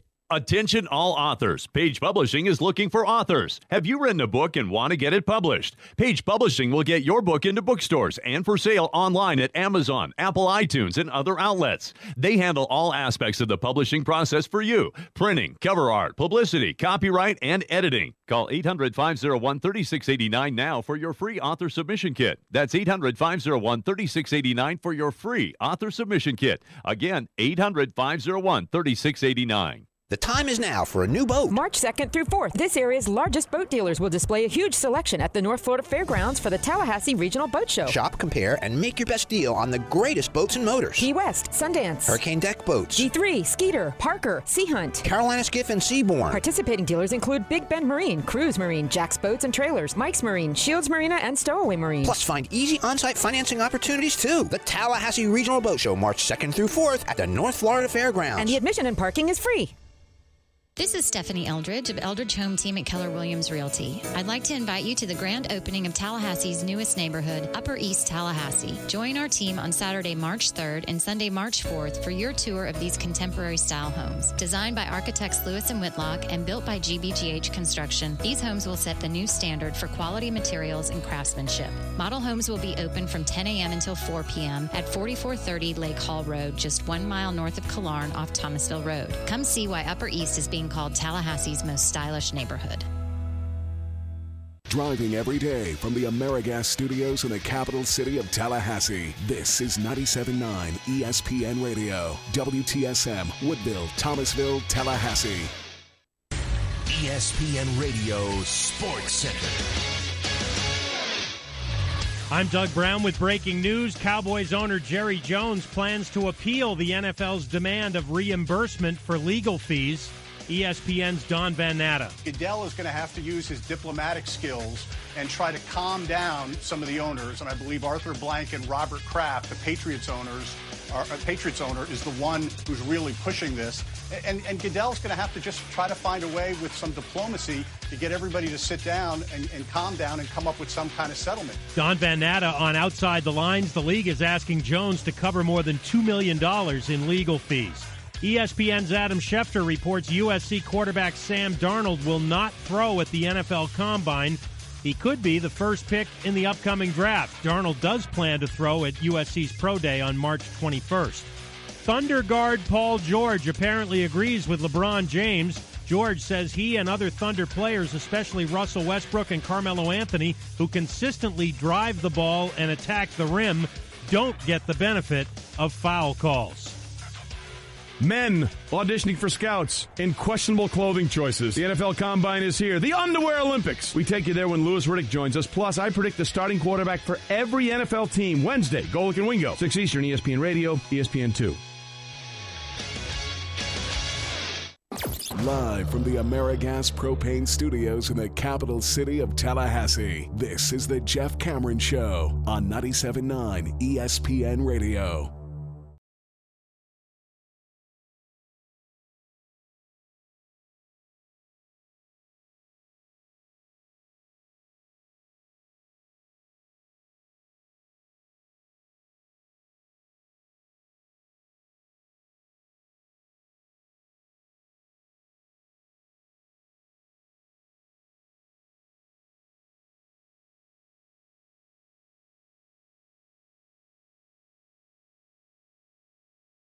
Hour number 2, 97.9 ESPN Radio, Jeff Cameron Show, right here for you, baby. Hope you're well on this Lawn Maintenance Tuesday. By the way, online, ESPNTallahassee.com. Hey, so we were talking about college basketball a lot last hour. And I don't know, did you watch the last Arizona game where the chance, where's the money and all that good stuff about the $100,000 that may have gone to Ayton? Have you watched Ayton play, DeAndre Ayton? No. Beast. Yeah. I'd have paid $100,000, $200,000 for that kid. Worth the money if you could have kept it a secret. Listen, when you watch that guy play, I'm like, that's the guy. That's who you draft right there. That guy. Man-child. Unbelievable. When he figures it all out, and he's already got a lot of it figured out, unstoppable. I've watched him play 3 times now, and I think, oh, well, this dude here, grown-ass man. That's a huge bitch. Yes, it is. Strong. Finishes around the rim, even with people draped all over him. It's amazing. He is a beast. I could see how that happened. I'm not saying it's good. I'm not saying it's right. Watch that kid play. Seriously. I think it was the no, I don't think. I know. It's when they lost to Oregon. I watched a lot of that game, and he went crazy, like 28-17 or whatever he did. There's not much you can do with that guy. That's a whole lot of man right there. Giant shoulders. That to be that big, that strong, he's probably going to be the number 1 pick in the draft. Yes, that's a can't miss. A can't miss dude. Stud. Anyhow. So, sorry, this keeps coming up because of the bribery scheme and alleged payments of $100,000 and all that's surrounding college basketball, of which we spent the better part of last hour talking about how that has not soiled my affinity for this season and college basketball in general, because I wasn't naive to the fact that stuff was going on. Now, to this extent, I don't know. I am shocked all the time the more I hear names of coaches, head coaches, big, prominent head coaches, maybe being, taped, caught on tape, talking actively about this. That's not what you do, man. I mean, when coaches get caught up in scandal, typically it's that they somehow, they figure out the go-between. They figure out the intermediaries, and they get those guys to flip. They get those guys to squeal because they're fearful they're going to go to jail. But they never get the guy actually on tape. What are you doing? Well, it could have been that you have decades of wild, wild west behavior Yeah, that it people just got say loose. it's never going to happen. They're never coming for us. I mean, they don't even think FBI. There's no way the coaches thought FBI. They thought obviously NCAA. not. Yeah, and they thought toothless NCAA has been shown now that they're on their knees. They got no shot to really enforce rules. Look around the country. No, well, I was talking last night. I caught some of the hockey game up at Corner Pocket, and we're just, kind of spitballing. I mean, how far does the FBI want to take it? How far could these charges go? Are there tax implications to, the benefits that certain parties receive, and you're not reporting those in your taxes? I mean, the fallout of this goes on for days, literally years, when you talk about, court proceedings, potentially. What I think is interesting is that in that Oregon game when the fans were chanting 100,000, which was the alleged amount that he got, and he has been deemed eligible to play, which I find fascinating. I actually felt sorry for him. Because that the kid is largely the pawn.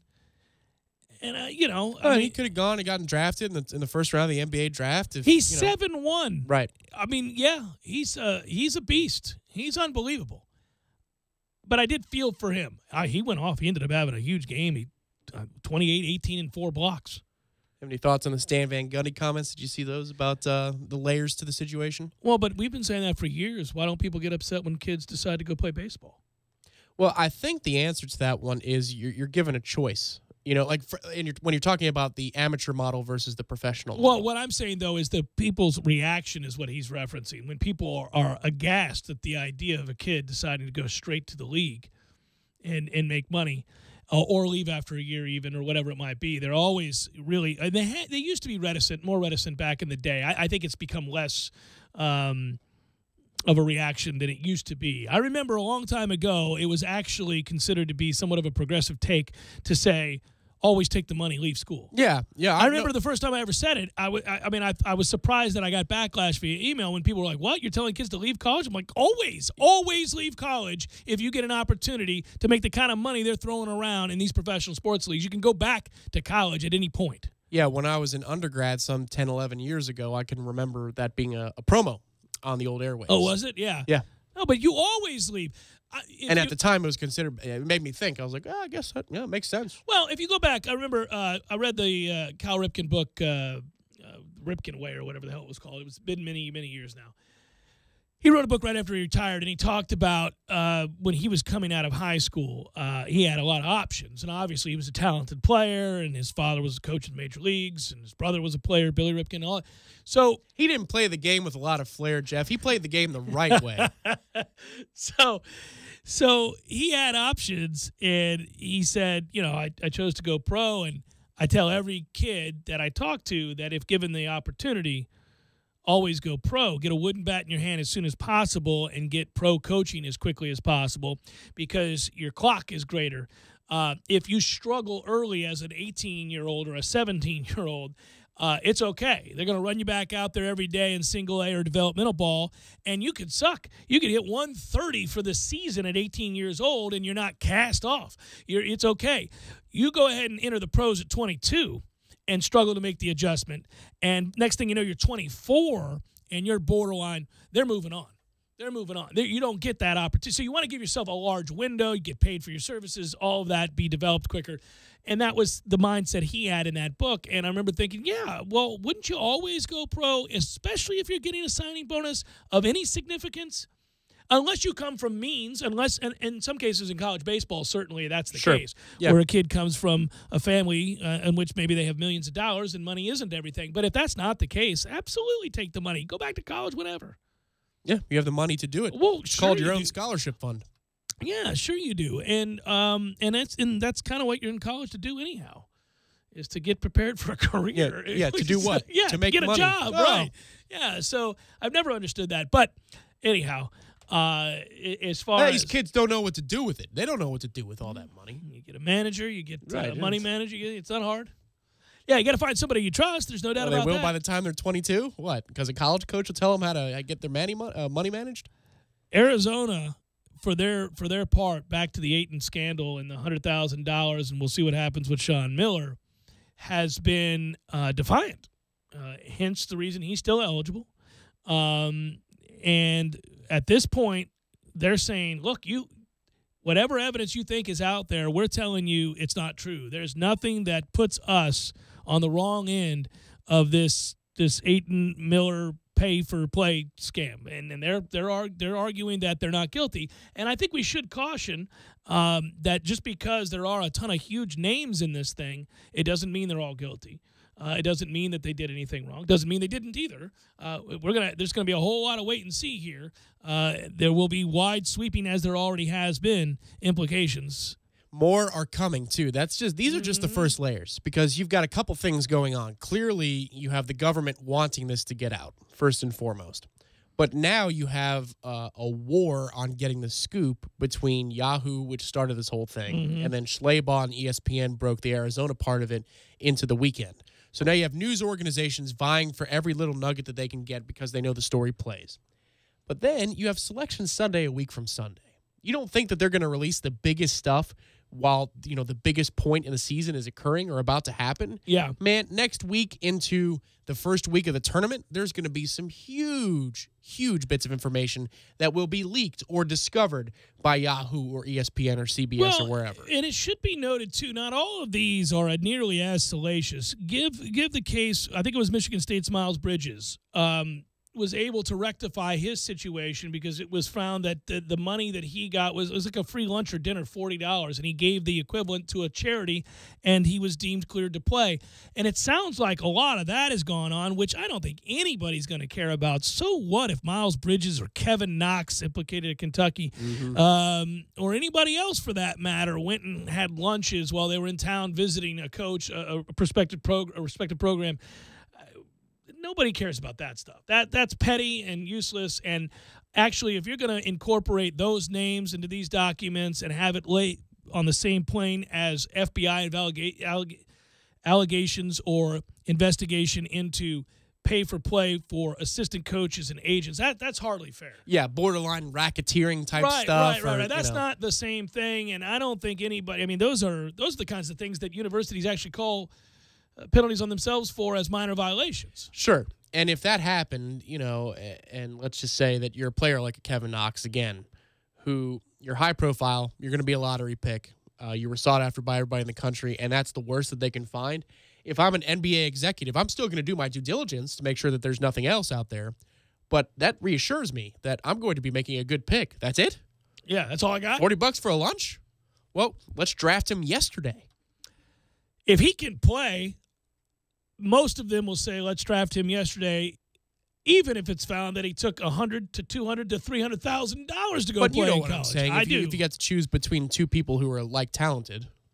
Yeah, I don't know, man. Ayton is 7-1. I don't care if he took $100,000. If he looks like that, plays like that guy's carrying your future in his hands. I'm drafting him. I'll scold, tisk the parents that took the money or however it went down. Fair enough. I was making a different point. I but know. Yeah. No, I know what you're saying. I do wonder when it comes out in the wash, would we be so lucky as to get Coach K?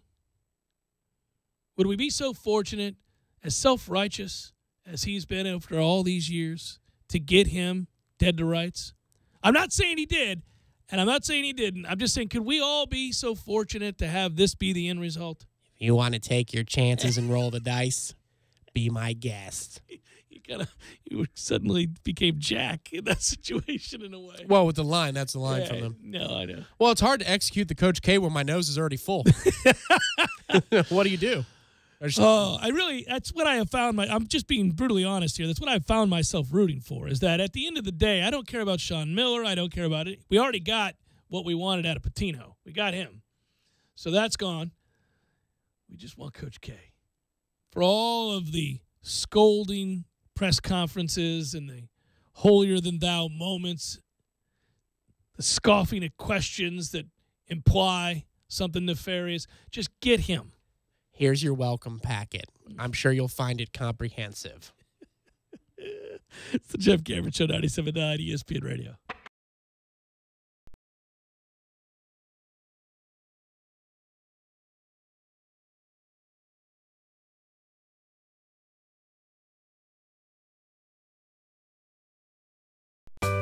Sorry, boys, I did not have time to pack.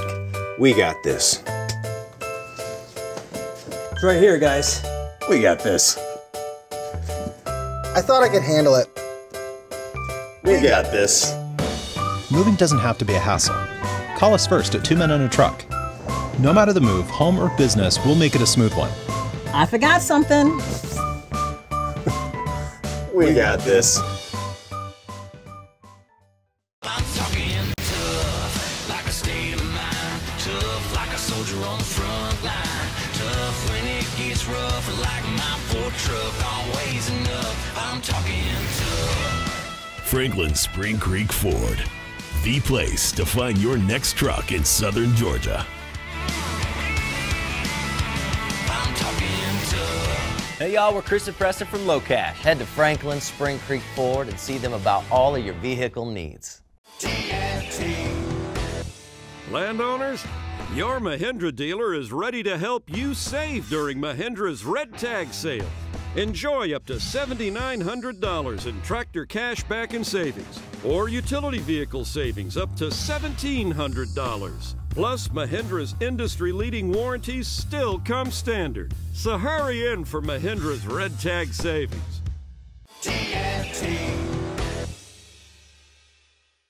When you're in need of auto repairs, look no further than Nice Tire and Auto Service. Nice has been in business for 16 years with long-term, knowledgeable sales associates. They have the latest wheel balancing machine in the industry. And for passenger vehicles, they service AC, brakes, suspension, tune-ups, and much more. Never sit through a long wait. Nice Tire and Auto has 10 service bays to get you back on the road quickly. If you have tire problems, check out their large inventory with various Goodyear and Michelin tires. Nice Tire and Auto Service, 4792 Bluntstown Highway, 574-4100. $1, $2, $3 menu with favorites for $1, $2, or $3, like the McChicken, the Bacon McDouble, the Happy Meal, and a weekend getaway with the husband and kids? No.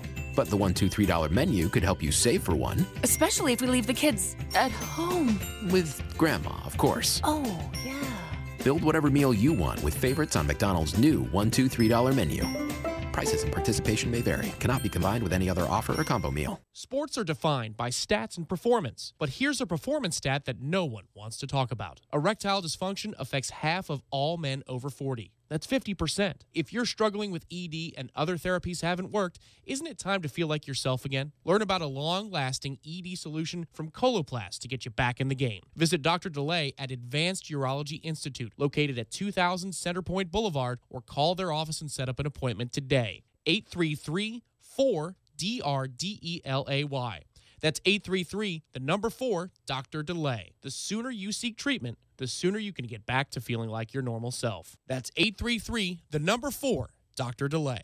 Tallahassee loves the corner pocket as much as a crystal ball winning catch. He's looking, he lost it to the end zone. It's Benjamin! Touchdown!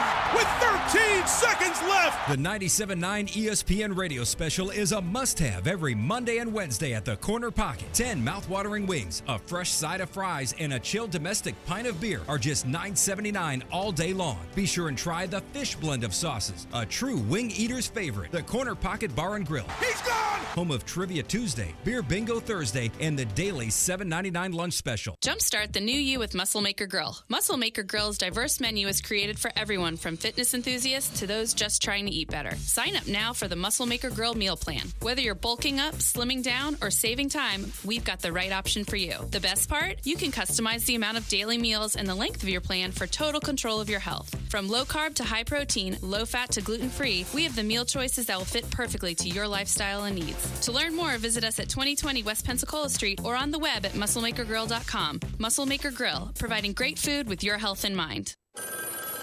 Freddy's Pizza. Hey, I just got my pizza and there's a piece taken out of it. Yeah, that's our fee. But I paid for the whole pizza.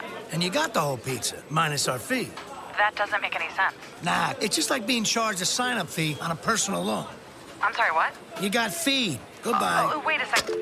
Marcus by Goldman Sachs offers no-fee personal loans for home renovations, major purchases, or managing credit card debt. Don't get feed. Visit Marcus.com. Brought to you by Advance Auto Parts. Order your parts online at advanceautoparts.com and pick them up in store in just 30 minutes. Advance Auto Parts. Let's get you back on the road. You're listening to The Jeff Cameron Show on 97.9 ESPN Radio.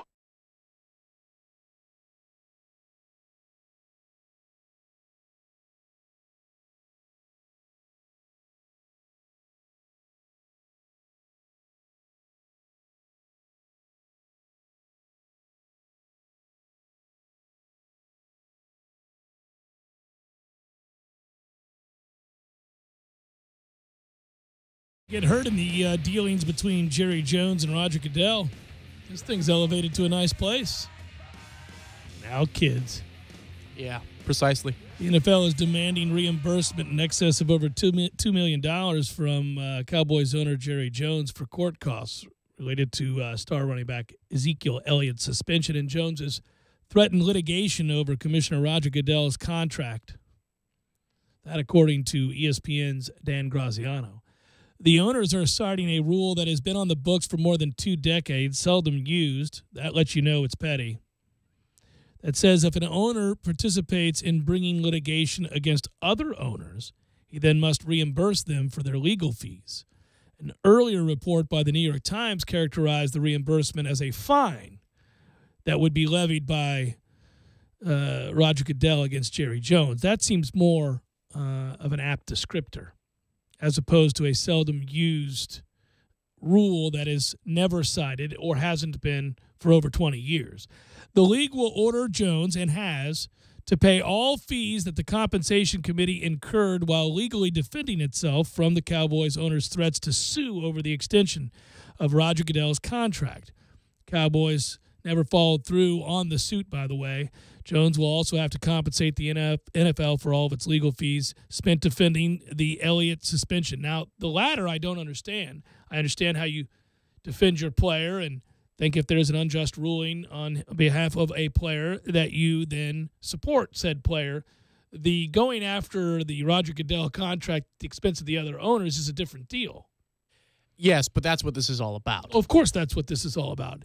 The fact that the NFL responded with, oh, yeah, well, we're also going to hit you up for the Ezekiel Elliott stuff is kind of comical.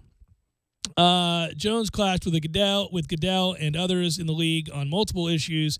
Last year, he was vocal in advocating a delay in the contract extension for Goodell, basically stating he thinks Goodell sucks, which a lot of people don't disagree with, but he makes the owners an awful lot of money, and so they said, no, go ahead and give him an extension. Yeah, but as the story goes, obviously Goodell and Jerry Jones were A-OK together because Goodell was instrumental in getting Jerry the funding and loans he needed to build Jerry's world. That's right. But once Goodell went back on what Jerry Jones believed to be a promise that Ezekiel Elliott would not be suspended, he then decided to go for it. Yes, exactly. And here we are today in this petty little war where now Goodell sees blood in the water and says, oh, so. Yeah, you wanted to come at me?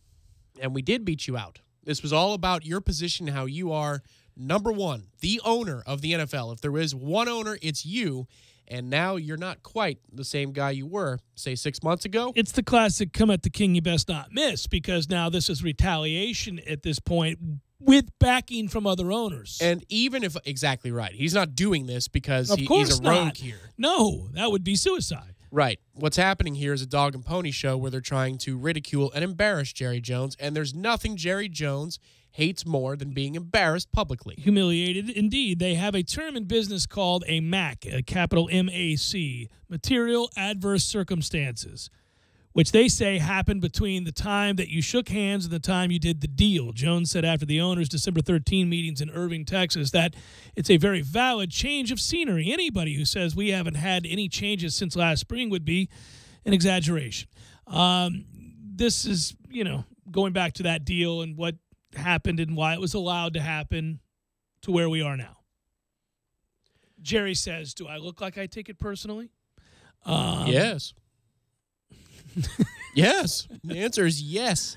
No is the answer to that question. As I have said before, I think people disagree. People who have the ability to do that within the context of our structure is something that makes us stronger. My relationship with Jerry has been great. We don't always agree. I'm not paid to agree, and he's not paid to agree with me. That's fine, said Jones. I hope Roger earns every dime of that deal.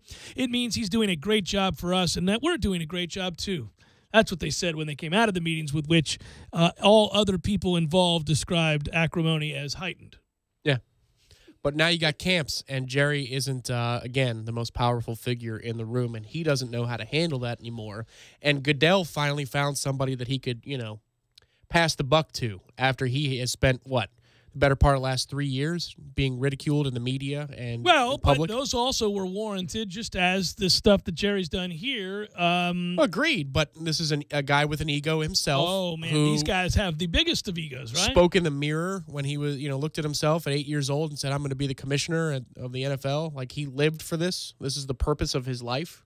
Goodell believed that he had some sort of spiritual calling to be the head of the National Football League since being a kid. It's kind of creepy. Go read that story. It is incredibly creepy. Every time every time I see it. Hey, so here's something a little less creepy and something really cool. You know how I was talking about the things that draw me to college basketball still and the things that I like and why I'm able to ignore all that other stuff that we already knew was going on in college basketball? First and foremost, the season has been compelling. There is no dominant figure in the game right now. There is no team that you say, well, everybody's chasing Kentucky or whoever you want to name like it's been in years past. I think it's wide open. Love that. The quality of play is better too. But then here you go. I'm sure you saw this, but since we're always fond of pointing out the negative, occasionally when I have a good story like this, I'll point out the positive. Jordan Bohannon, I'm sure you saw this, missed on purpose a free throw for Iowa. That story has been mentioned, but maybe not all of you are aware of it, to remain tied with Chris Street. Chris Street played at Iowa, but tragically died in a car accident in 1993 while playing. And he was the owner of a free throw streak, most consecutive made free throws in Iowa history. Jordan Bohannon, was one away from tying the record. He decided to purposely miss, believing that it should remain Chris Street's record for all time so that name is in the record books and they properly pay homage. And I just thought it was pretty cool, and especially cool given that Chris Street's parents have become friends with Bohannon, and they were there and were not aware that he was going to do that. So now that is really, really cool. Go try watching that video. Ooh, that might be a little dicey. That was a tough one. And a lot of people in attendance there were unaware that he was intentionally missing. He did not draw attention to it, did not tell anybody that that's what he was going to do. And so when he shoots the free throw and misses, you can audibly hear in the crowd, because they know he's got a chance to break a record, but they're not even sure really the significance. And when he misses the free throw, you hear everybody go, oh, and he's smiling. And then he goes over to the parents. Oh, buddy. Impossible. That is something. Why? Why bring that to the table on a Tuesday afternoon? Because it's afternoon? a really good thing, man. Oh. It's a really, yeah. Yeah, it is. But well, let's go to SportsCenter. It's okay. It's the Jeff Cameron Show, 97.9 ESPN Radio.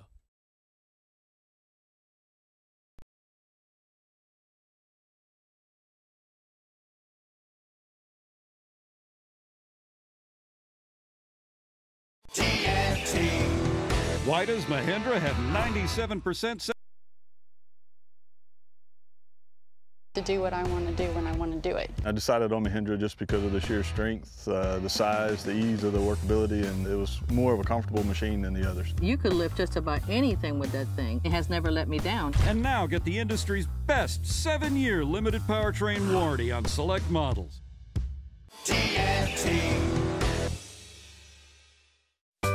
Sorry, boys, I did not have time to pack.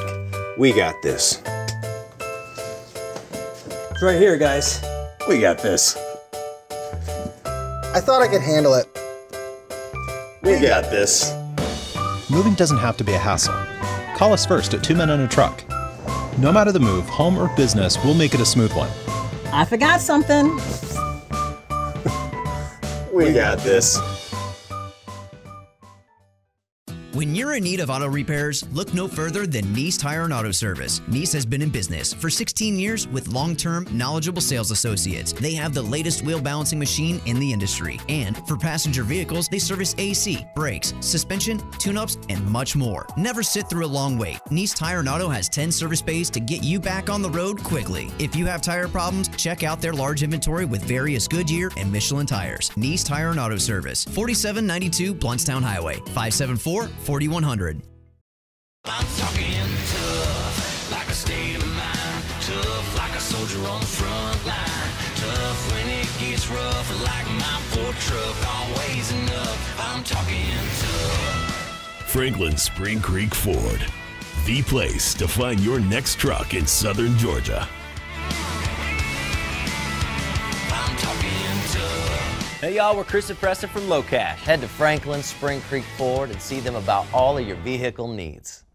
It's like the Jeff Cameron Show or Wake Up War Chant. We have it all. Oh, and did I mention that it's all very affordable? We have helped many businesses in all categories solve their marketing problems, and we would love to help your business next. It's easy. Just pick up the phone and call me at 561-8400 during normal business hours, or go to espntallahassee.com anytime and shoot me an email. No matter your advertising budget, we can help you solve your marketing problems and have fun doing it. Let my team of professionals go to bat for your business. Call me today, Alan Willis, at 561-8400, and get your business off the bench and into the game today with WTSM 97.9 ESPN Radio. Games for Less, the only locally owned and operated gaming store in town, has Tallahassee's largest selection of new and used video games and game systems. The future of video gaming is at Games for Less, where they have both the PS4 and Xbox One. It's time to trade in your old systems and elevate your gaming experience now. Games for Less is also your headquarters for the best in retro gaming. Atari 2600, original Nintendo, Super NES, or Sega Genesis, you name it. They got it at Games for Less. Games for Less, the Super Walmart Shopping Center on Appalachia Parkway. Give them a call today at 850-219-3535. That's Games for Less. Don't just listen to The Jeff Cameron Show. Watch it live. The Jeff Cameron Show Streamcast. Live weekdays 3 to 6 p.m. Head to ESPNTallahassee.com today to watch live or catch up on demand. The Jeff Cameron Show Streamcast. Brought to you by Nice Tire and Auto, your trusted Goodyear dealer. Nice Tire and Auto, just minutes away from FSU campus. Landowners, your Mahindra dealer is ready to give you special savings on the toughest tractors and utility vehicles on earth during the Mahindra Red Tag Sale. Hurry in for up to $7,900 in cash back and red tag savings. Only from Mahindra. For more information and to view TNT's huge Mahindra inventory, go to TNTSupercenter.com. Offer with approved credit. See dealer for details. Program restrictions may apply. The cut is sharper. The stance is bolder. The rider is comfier. The frame is stronger. The controls are smarter. The handling is smoother. When it comes to professional grade performance, no mower is greater than a Gravely Zero Turn. Be more than just a mower. Be prouder. Be greater. Be a Gravely owner. Gravely. Built to mow the distance. With over 150 of them in stock, the Gravely Zero Turns start at just $28.99. Go to TNTSupercenter.com for current inventory and pricing. The Harlem Globetrotters will bring their amazing feats of basketball world tour to Tallahassee at the Tucker Civic Center on March 6th. Witness amazing Globetrotter moments that become unforgettable Globetrotter memories. Prepare to be amazed by the ball-handling wizardry and experience the antics that will have kids of all ages laughing the entire time. Don't miss the world-famous Harlem Globetrotters at the Tucker Civic Center on March 6th. Great seats at the box office or tuckerciviccenter.com. This is Stephanie Eldridge of Eldridge Home Team at Keller Williams Realty. I'd like to invite you to the grand opening of Tallahassee's newest neighborhood, Upper East Tallahassee. Join our team on Saturday, March 3rd and Sunday, March 4th for your tour of these contemporary style homes. Designed by architects Lewis and Whitlock and built by GBGH Construction, these homes will set the new standard for quality materials and craftsmanship. Model homes will be open from 10 a.m. until 4 p.m. at 4430 Lake Hall Road, just 1 mile north of Killarn off Thomasville Road. Come see why Upper East is being called Tallahassee's most stylish neighborhood. It's Golick and Wingo. The worst is when the server comes by and says, "Can I take that plate?" and everybody lets it go. Right. Because nobody still wants to grab the last one. No, that's... When you're like, well, wait a minute. And a lot of times that plate will be in the air and I'll be like, no. This has gone too far. Give me that piece of whatever it is. That cookie, piece of cake pie is there for a reason. Yeah, it's exactly right. That's its mission in life. Golick and Wingo, weekday mornings from 7 to 10 on 97.9 ESPN Radio. Live from the AmeriGas Propane Studios in the capital city of Tallahassee, this is the Jeff Cameron Show on 97.9 ESPN Radio.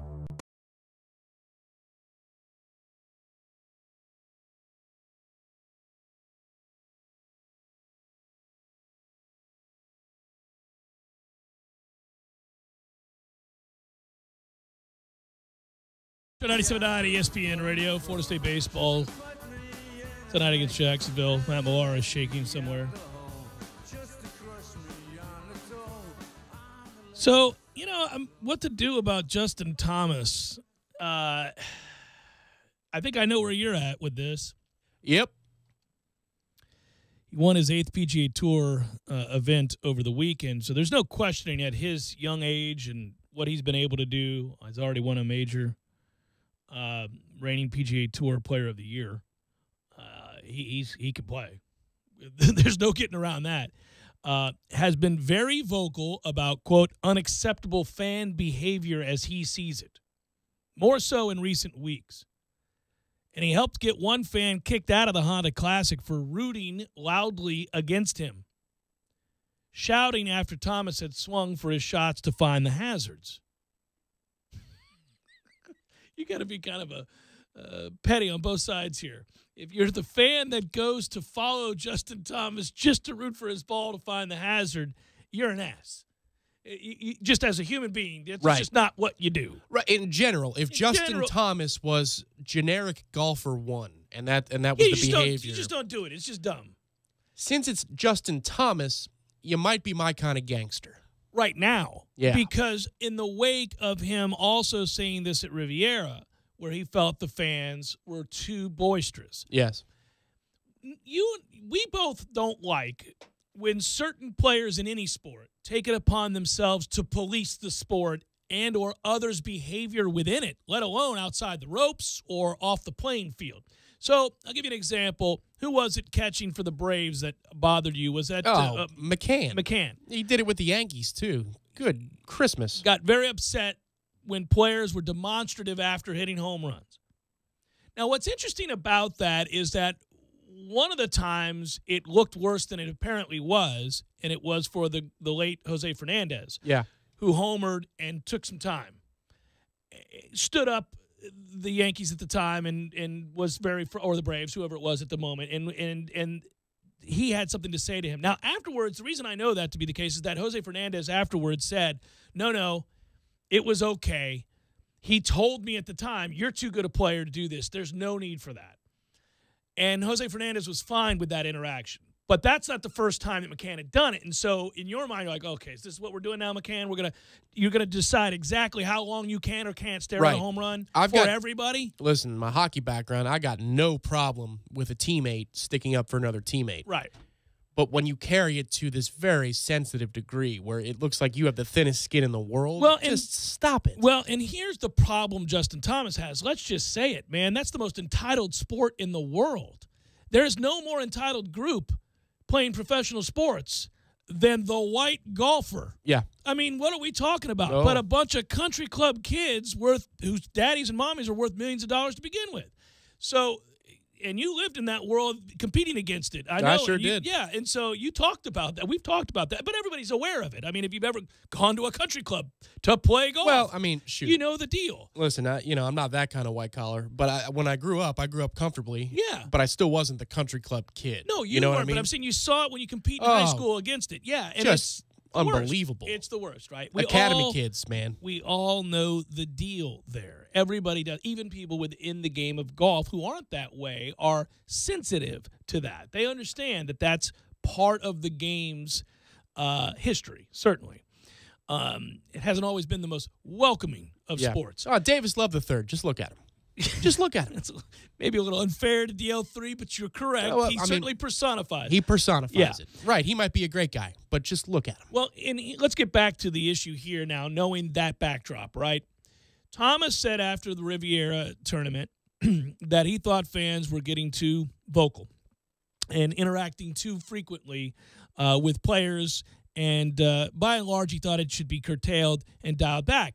So what you have in Phoenix, the Waste Management Open, which is awesome, and has really been embraced by most of the tour players because it is unique. Save for Ricky Fowler, but right. Yes. It is unique to golf in the sport of golf. Also, players will always tell you this. You know this. It stands to reason. It's not a problem if everybody's yelling. It's a problem when one person yells. Correct. So that is to say, when you step up in the stadium to hit on the par 3, when the whole place is going crazy and it's unified noise and you encourage him as a golfer, that's not distracting. That's fine because it's a blanket sound. Yeah, it becomes a white noise. That's yes. right. So it's only when players scream in the middle of your backswing and nobody else is yelling that it becomes a startling effect, a little bit like lightning or a horn. It makes sense, right? That I understand. And players should be pissed when that happens. It can ruin your round. I mean, literally, you can shank a shot OB because somebody yells or takes a picture or does something dumb. Yeah, the loud camera noise. Right, Yeah, it can happen. And I get it when players get mad about that. I do get that. But this is after your swing. It doesn't affect your swing, your shot in any capacity. And they're merely rooting against you. Now, the worst way to deal with that is to acknowledge it bothers you. Because what does the bully do then?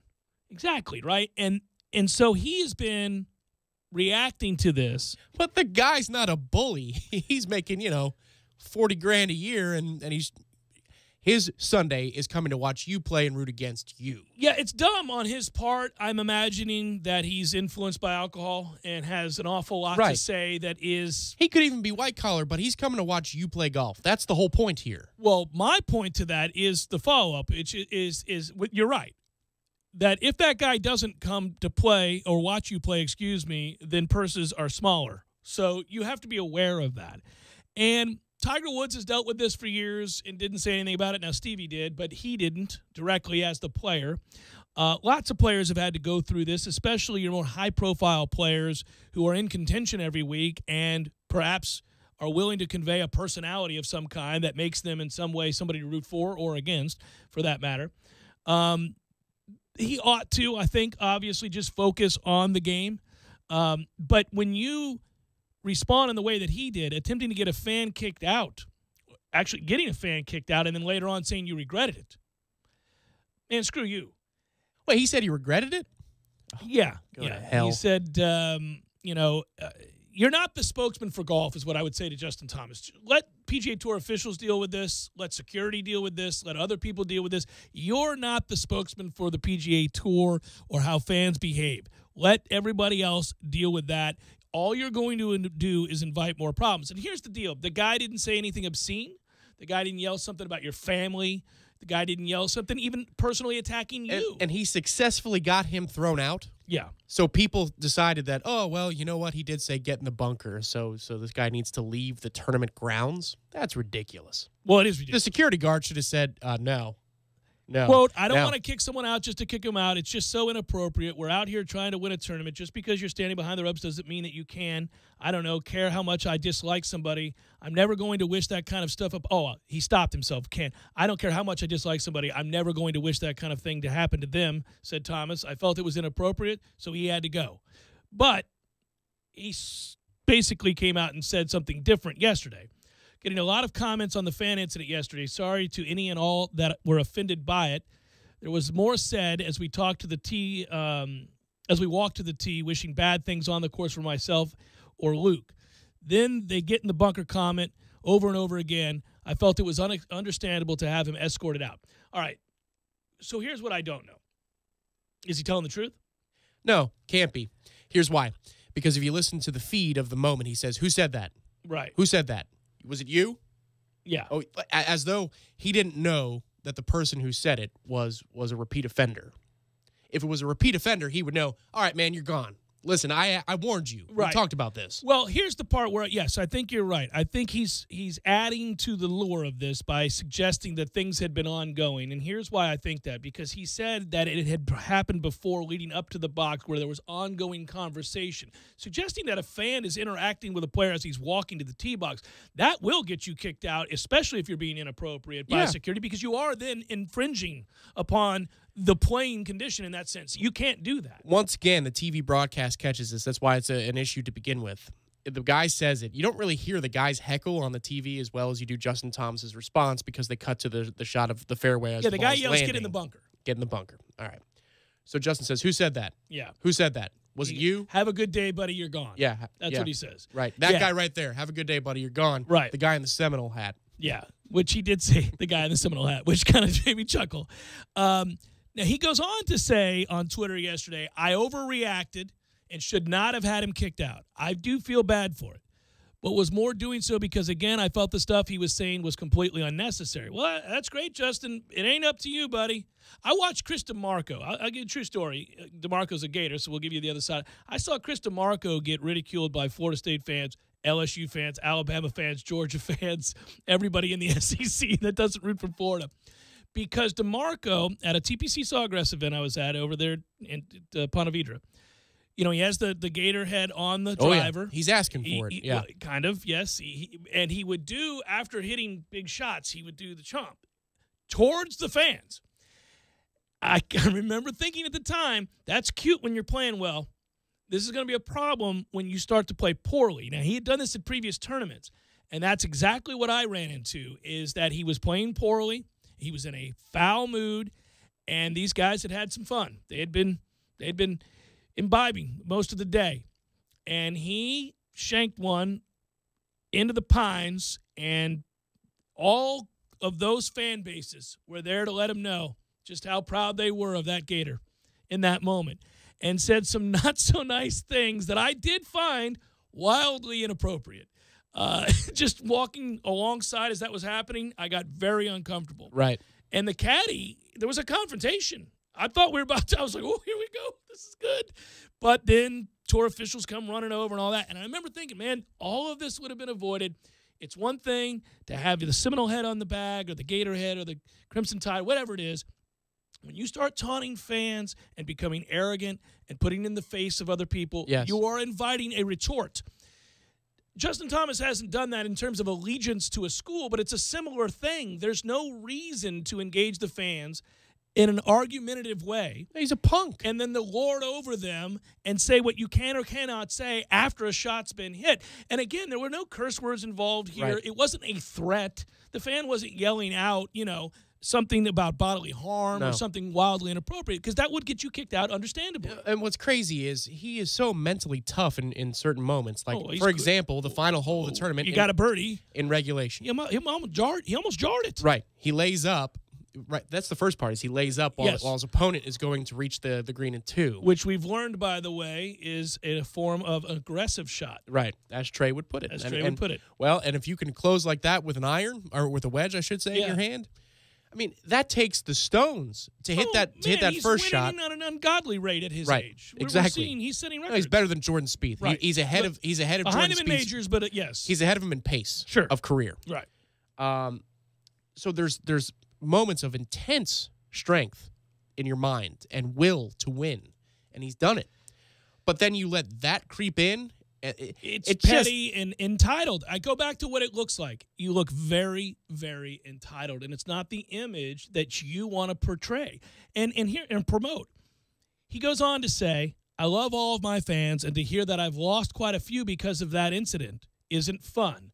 So I want to apologize to all the fans who support us on tour. We're extremely lucky to have them each and every week, thanks to who all came out and supported at the Honda Classic. So here's the deal. Somebody got to him. Yeah, this friggin' generous. Maybe it was Tiger. Hopefully it was. Somebody went to him and said, you sound like a bitch. Listen here, okay? You're going to have to let this go, my man. It's interesting. He thinks it's unnecessary. Fine. You can think that. I kind of think it's unnecessary, but you can't say it, and there's no reason. I wanted Augusta several times, Justin, and I could do something about it. You're wafer thin. I could break you right now. I could do something about it. I just decided to ignore it and go to play. Perkins. Indeed. Let my angst out in other ways. That's correct. Yeah. So I'm glad the backlash has been what it's been. I talked about this a week ago. Yeah. This generation, I think this is why I long for Tiger even more. It's Well, yeah. like, You want the evil Tiger. And he's got a little bit of that. Well, you don't want him. it. He's not going to be sitting around 18 waiting for him to come off so he can hug him. No, he and tossed the club, congratulate too, everybody. this weekend. I was like, oh, he tossed the club. Okay. Well, that I don't need, though. I mean, evil.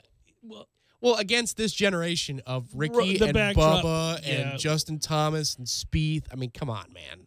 This generation. Yeah, I know. is Yeah, just- I roll my eyes at it too. even the broadcasters, like, they're all friends. This is stupid. Well, but they all practice together. They have the same fitness coaches and trainers and all of that kind of thing. I can get that they're friends because the money is so great now that they can actually want to win and still understand that they're all very comfortable and have it good. It's not the same as it used to be in the 70s where you're playing for your livelihood. But the crazy thing, okay, so in Phoenix, right, Ricky is criticizing the fans on 16 and saying, hey, you know, I think it's a fun atmosphere, but we got to cut down on the heckling people. We got to be easier on the heckling. It's like, man, this is the 1 week of the year where it's really crazy. You're kind of the populist hero. That's why you make as much money as you do. You're a good player, but you're not Justin Thomas. You're not Jordan Spieth. You're Ricky Fowler. You're over here. You might have a great career, but you're the flamboyant Puma guy. You know, you're wearing the bright blues, the bright oranges. Sure. You're the person that the kid, like the generic kid who loved Tiger a generation ago, loves you now.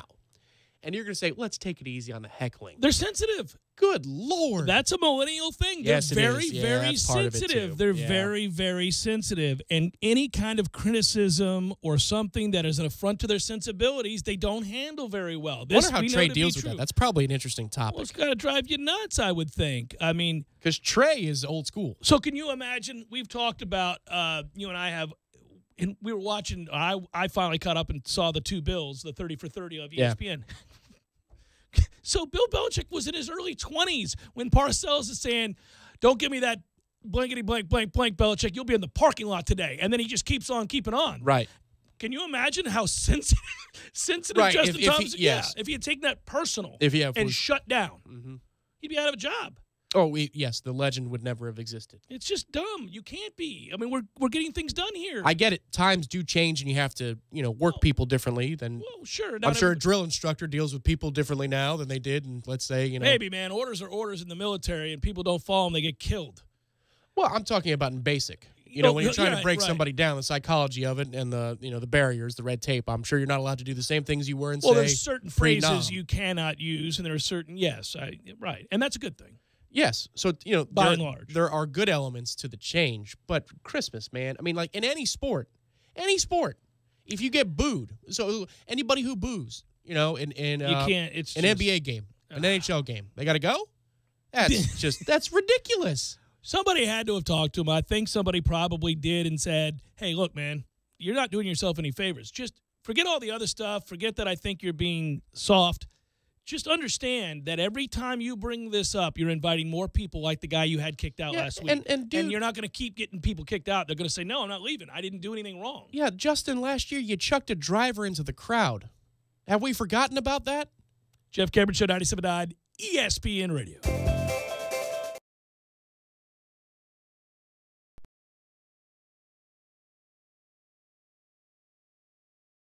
When you're in need of auto repairs, look no further than Nice Tire and Auto Service. Nice has been in business for 16 years with long-term, knowledgeable sales associates. They have the latest wheel balancing machine in the industry. And for passenger vehicles, they service AC, brakes, suspension, tune-ups, and much more. Never sit through a long wait. Nice Tire and Auto has 10 service bays to get you back on the road quickly. If you have tire problems, check out their large inventory with various Goodyear and Michelin tires. Nice Tire and Auto Service, 4792 Bluntstown Highway, 574-4100.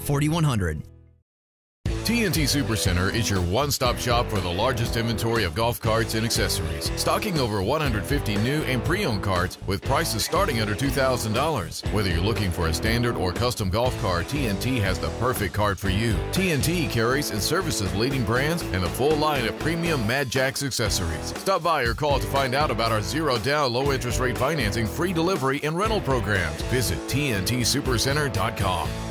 TNT.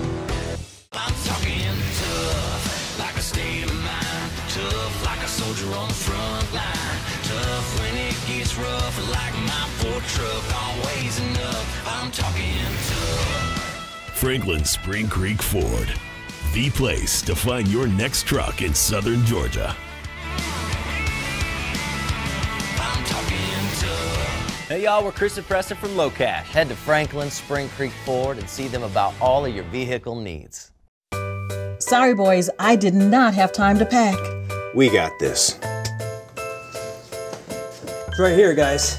We got this. I thought I could handle it. We got this. Moving doesn't have to be a hassle. Call us first at 2 Men and a Truck. No matter the move, home or business, we'll make it a smooth one. I forgot something. We got this. Off MSRP. Plus, Titan has America's best truck warranty, 5 years or 100,000 miles, bumper to bumper. We're making deals on 2018s and we're blowing out remaining 2017 models. I'm telling you, Kraft Nissan will seriously entertain all offers and you will save an additional $2,000, $3,000, even $5,000 on remaining 2017s during the final days of Kraft Nissan's February Super Sale. Plus, these offers come with Kraft Nissan's complimentary 24-month or 20,000-mile maintenance plan and are exclusive and the original lifetime warranty. So thank you for doing business with us. Kraft Nissan, great people, great product, great price, with the best car buying experience in town. Between Academy Sports and Costco. AmeriGas Propane would like to take this time to thank their valued customers for their business. At AmeriGas, serving their customers in a safe and responsible manner is their top priority. They're proud to be a part of the local community and participate in the many activities that support local charities and organizations that improve the neighborhoods where we all work, live, and play. For your propane needs, call on AmeriGas Propane. Call 877-1122. Sports are defined by stats and performance, but here's a performance stat that no one wants to talk about. Erectile dysfunction affects half of all men over 40. That's 50%. If you're struggling with ED and other therapies haven't worked, isn't it time to feel like yourself again? Learn about a long-lasting ED solution from Coloplast to get you back in the game. Visit Dr. DeLay at Advanced Urology Institute, located at 2000 Centerpoint Boulevard, or call their office and set up an appointment today. 833-4DRDELAY. That's 833-4, Dr. DeLay. The sooner you seek treatment, the sooner you can get back to feeling like your normal self. That's 833-4, Dr. DeLay. Oh no, my lunch has been ravaged by ants. Go to Bandito's Burritos. Need a place to watch your favorite sporting event? Hobbit American Grill, voted best wings in Tallahassee by Tally Awards 3 years in a row. They have daily lunch specials, all under $9. Happy hour drink specials and happy hour on Friday, 2 p.m. to close. Darts are now available on West Pensacola Street. Hobbit American Grill keeps it local with a wide variety of locally crafted beers, plus a full bar. Hobbit American Grill, 3 locations to choose from: 400 Capitol Circle Southeast, 2020 West Pensacola Street, and 5032 Capitol Circle Southwest. Visit them online at myhobbitonline.com. Introducing McDonald's new $1, $2, $3 menu with favorites for $1, $2, or $3, like the McChicken, the Bacon McDouble, the Happy Meal, and a weekend getaway with the husband and kids? No. But the $1, $2, $3 menu could help you save for one. Especially if we leave the kids at home. With Grandma, of course. Oh, yeah. Build whatever meal you want with favorites on McDonald's new $1, $2, $3 menu. Prices and participation may vary. Cannot be combined with any other offer or combo meal. Don't miss the Tallahassee Regional Boat Show at the North Florida Fairgrounds, March 2nd through March 4th. The region's biggest dealers will display a huge selection of boats, all priced with huge discounts. The Tallahassee Regional Boat Show at the North Florida Fairgrounds. Free admission and parking. March 2nd through 4th. Driving every day from the AmeriGas studios in the capital city of Tallahassee, this is 97.9 ESPN Radio, WTSM, Woodville, Thomasville, Tallahassee. ESPN Radio Sports Center. I'm Doug Brown with breaking news. Cowboys owner Jerry Jones plans to appeal the NFL's demand of reimbursement for legal fees. ESPN's Don Van Natta. Goodell is going to have to use his diplomatic skills and try to calm down some of the owners. And I believe Arthur Blank and Robert Kraft, the Patriots owner, is the one who's really pushing this. And Goodell's going to have to just try to find a way with some diplomacy to get everybody to sit down and calm down and come up with some kind of settlement. Don Van Natta on Outside the Lines. The league is asking Jones to cover more than $2 million in legal fees. ESPN's Adam Schefter reports USC quarterback Sam Darnold will not throw at the NFL Combine. He could be the first pick in the upcoming draft. Darnold does plan to throw at USC's Pro Day on March 21st. Thunder guard Paul George apparently agrees with LeBron James. George says he and other Thunder players, especially Russell Westbrook and Carmelo Anthony, who consistently drive the ball and attack the rim, don't get the benefit of foul calls. Men auditioning for scouts in questionable clothing choices. The NFL Combine is here. The Underwear Olympics. We take you there when Louis Riddick joins us. Plus, I predict the starting quarterback for every NFL team. Wednesday, Golic and Wingo. 6 Eastern, ESPN Radio, ESPN2. Live from the AmeriGas Propane Studios in the capital city of Tallahassee, this is the Jeff Cameron Show on 97.9 ESPN Radio.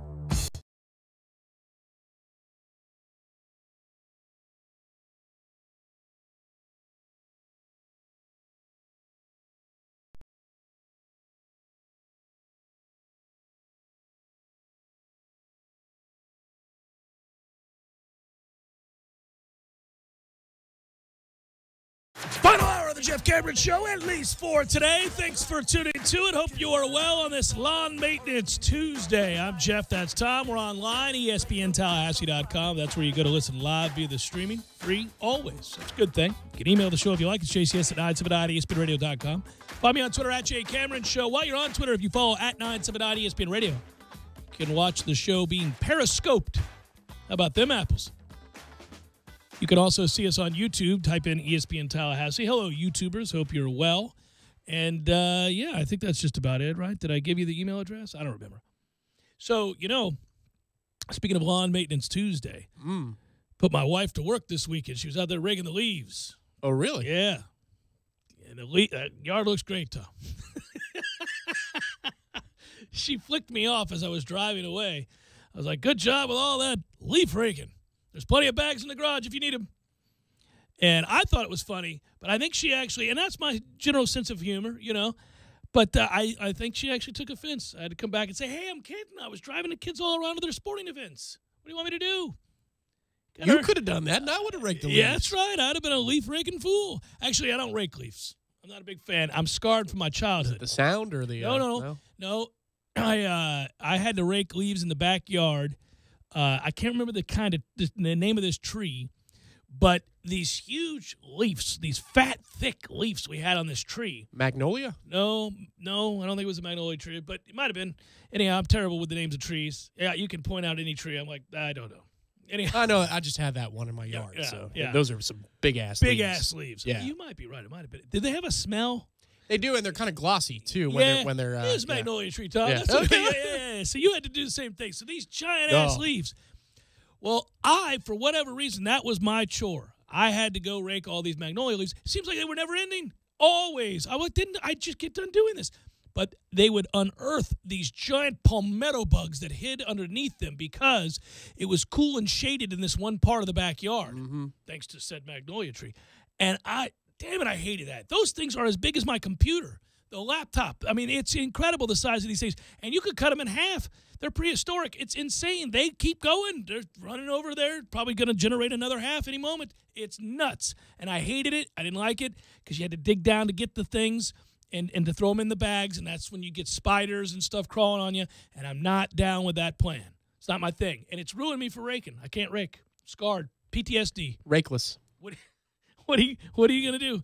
So somebody else has to rake. I'll mow with the best of them. I like vacuuming. You'll rake a bunker, though. You got no problem there. No problem raking a bunker. So it's not There's the no rake. leaves there. It's just the specific experience of, you had the leaves in there and you got a problem. I'm just not a fan. I like to use the push brush on the driveway. I'll do that all day long. The push brush? Like the... it's like the circus... the big one. That bothers you? The sound on the friction? Doesn't bother me in the slightest. Oh, it's like you with the sound of styrofoam. Can't do it. Yeah. Ever. Same thing. Styrofoam, is bad for the environment. Might as well get rid of it altogether. But it's the worst sound ever made. The sound of sweeping on concrete in general is just, that's no bueno. That, or even like carpets. If so we got the sonic walls and stuff.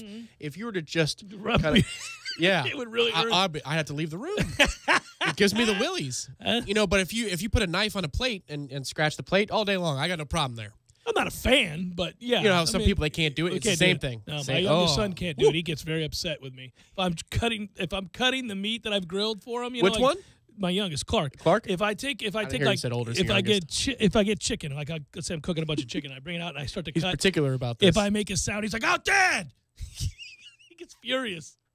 Like literally, he's mad at me at the moment. He's like, Well, you know. It sounds like he's got the Mr. Cameron, your dad, you, and he will have the third generation of that gene about, Maybe. About patience and or lack thereof, or perhaps. the lashing out sounds and such. Yeah, I think that's probably true. Hey, so yesterday I brought this up. I got a bunch of emails on this. I was talking about something that I think FSU is doing right, in particular Willie Taggart. And I wanted to comment on it again today. So a lot of you saw the picture of he and Coach Bowden, and he went down to the Bowden thing and went with Odell Haggins and Greg Fry. And I commented that I thought it was a smart move. But I was in no way insinuating that it was disingenuous. I want to get that out there. It was not disingenuous. I think it's a PR boon, to be sure. And listen, a lot of us do things that we're aware are good for our public image. But it doesn't mean we didn't want to do it and didn't want to help out and didn't want to be part of whatever the event was. It doesn't hurt the image of the Jeff Cameron Show to have the bowling tournament we do every year for kids who are underprivileged and wouldn't get toys at Christmas time. I'm sure that probably reflects favorably for us. That's not why I do it. It's not why you do it. It's not why any of us do it. But we're aware that it looks good. It's really about helping them. And if along the way you're getting people's good graces, well, that's an ancillary benefit to helping. So my point was that he has struck the right chord from the get-go. I'll only give the toys if the cameras are going to be there. Otherwise, why even make the purchase? So I've said he struck the right chord, and I don't mean that he's doing it actively to promote himself or a certain way of thinking solely because he knows it's a PR plus. No. I think it's wise for him to be close with Coach Bowden, who is the iconic figure of Florida State football, period. When you think of Florida State football, you think of Coach Bobby Bowden. End of story. You just do, especially if you have any sense of the history of college football. You know his place in the history of the game and certainly his stamp on Florida State football forevermore. Willie Taggart grew up loving Florida State football. When you talk to him, and I have now 3 times, you get a sense that he genuinely likes talking about those teams from the late 80s, early 90s, mid-90s in particular. This is important, though, because I didn't believe he was disingenuous. I thought perhaps it was exaggerated, his love for the university, because this is the job that he took. You could be a fan from afar or a fan of teams, but then if you take the job 20 years later, whoa, they were the greatest thing since sliced bread. Sure. But that's not the sense you've gotten. Not at all. And I find that wholly satisfying as somebody who's behind the scenes. But I think people need to hear that more often. Admittedly, as Knowles, it's really nice. Let's just say it. I mean, it's a lot of times we're attempting to be as objective as possible, but we also admit, for the purposes of transparency, that we are Knowles. So here's the thing: you like to hear it; it warms your heart. It's not paramount. It's not what you're going to talk about every day. But when you see it, it is satisfying. It does rub off the right way. Listen, here's the thing. I think for a guy like that, you come in and you have real reverence for the university and its traditions. And you see some things that aren't being done to promote those traditions or the things that make this place unique. And every school's got something that makes them unique, whatever it is. Some are better than others. Some have been around longer than others, whatever that might be. And actually, as a fan of college football in general, I like all those traditions, even if they're not mine. Like when I go to visiting places, I'm really excited because I'm a fan of the game to see the things that I always associate with them that are unique to them. So, listen, I didn't go to Notre Dame. I don't care anything about Notre Dame. I don't like Notre Dame, but I do like what they represent within the fabric of college football. And I'd want to see, you talk about their history. My goodness gracious, you could go on for days and days and days, but you'd want to see where all those traditions are housed. You'd want to see all the bits of paraphernalia that came from the 1920s, 30s, 40s. You'd want to see all that stuff. It's incredible, right? Yeah. A&M has Lassie on Valium. There you go. I'd want to see that damn dog. That's about all they got. But, very there you chill. go. Just kind of looks at you. A lot of cows.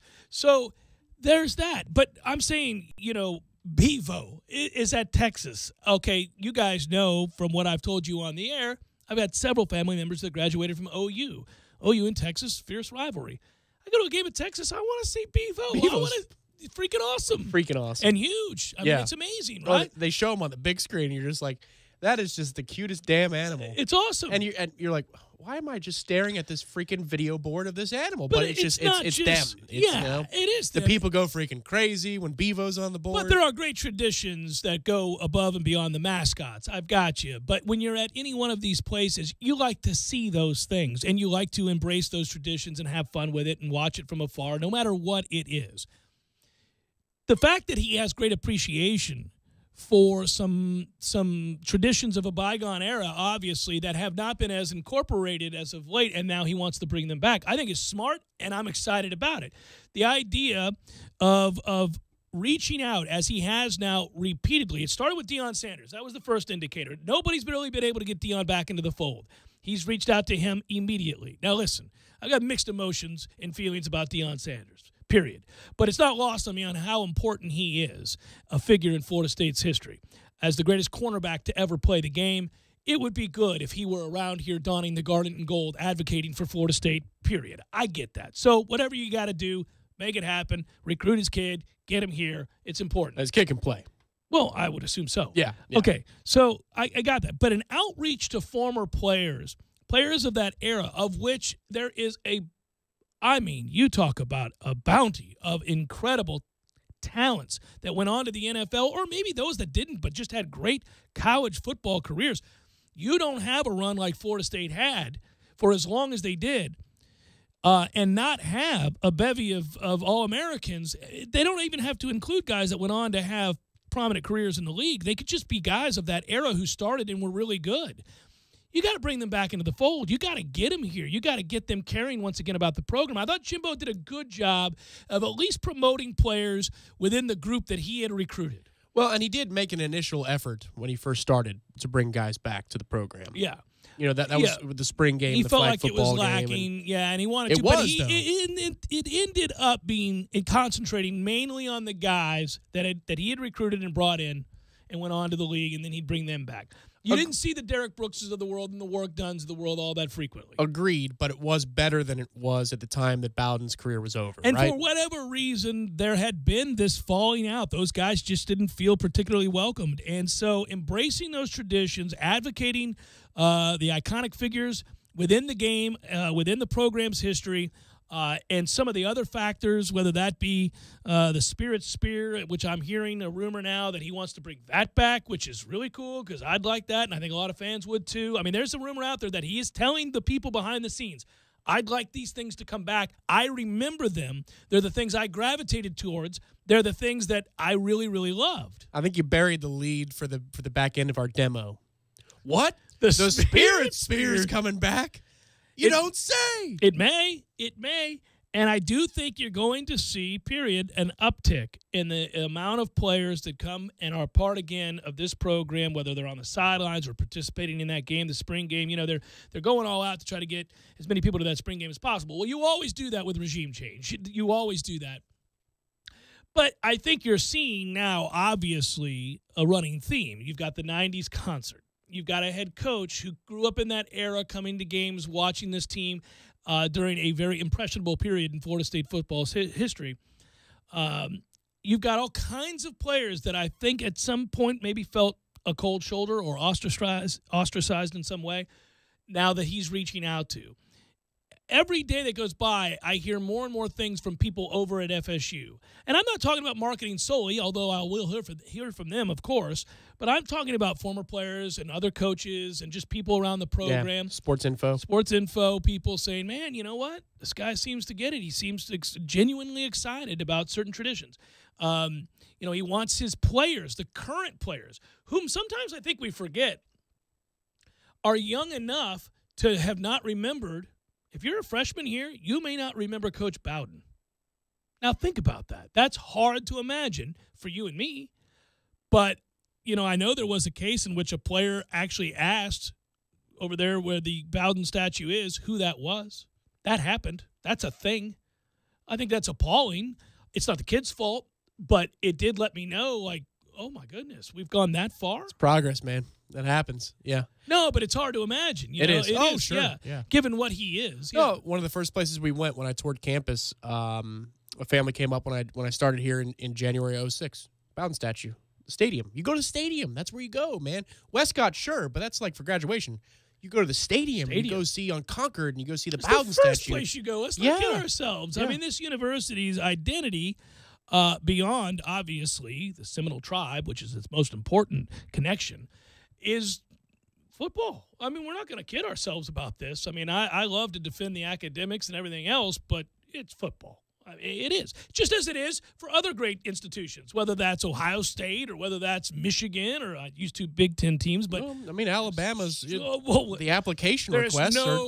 There's no getting around the fact that the only thing Alabama's known for is football. That is it. But what I'm saying is, I'm sure their entry requirements are a little bit more difficult than they were before Saban took over.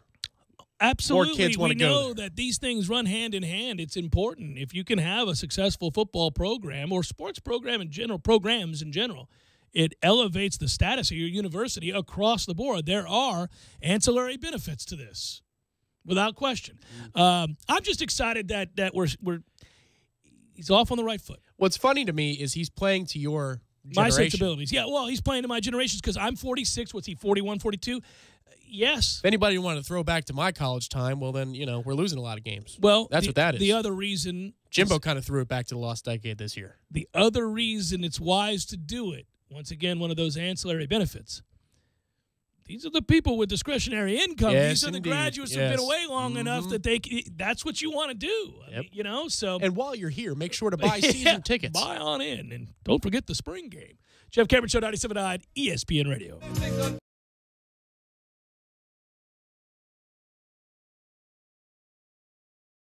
I'm talking tough, like a state of mind. Tough, like a soldier on the front line. Tough when it gets rough, like my Ford truck. Always enough, I'm talking tough. Franklin Spring Creek Ford, the place to find your next truck in southern Georgia. I'm talking tough. Hey y'all, we're Chris and Preston from Low Cash. Head to Franklin Spring Creek Ford and see them about all of your vehicle needs. When you're in need of auto repairs, look no further than Nice Tire and Auto Service. Nice has been in business for 16 years with long-term, knowledgeable sales associates. They have the latest wheel balancing machine in the industry. And for passenger vehicles, they service AC, brakes, suspension, tune-ups, and much more. Never sit through a long wait. Nice Tire and Auto has 10 service bays to get you back on the road quickly. If you have tire problems, check out their large inventory with various Goodyear and Michelin tires. Nice Tire and Auto Service, 4792 Bluntstown Highway, 574-4100. Sorry, boys, I did not have time to pack. We got this. It's right here, guys. We got this.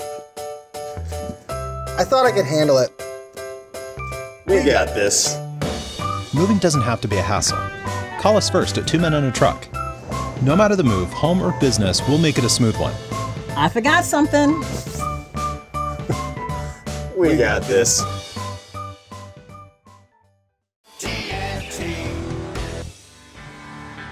Smoother, bolder, sharper, comfier, smarter, fiercer, tougher, stronger, longer, greater, prouder.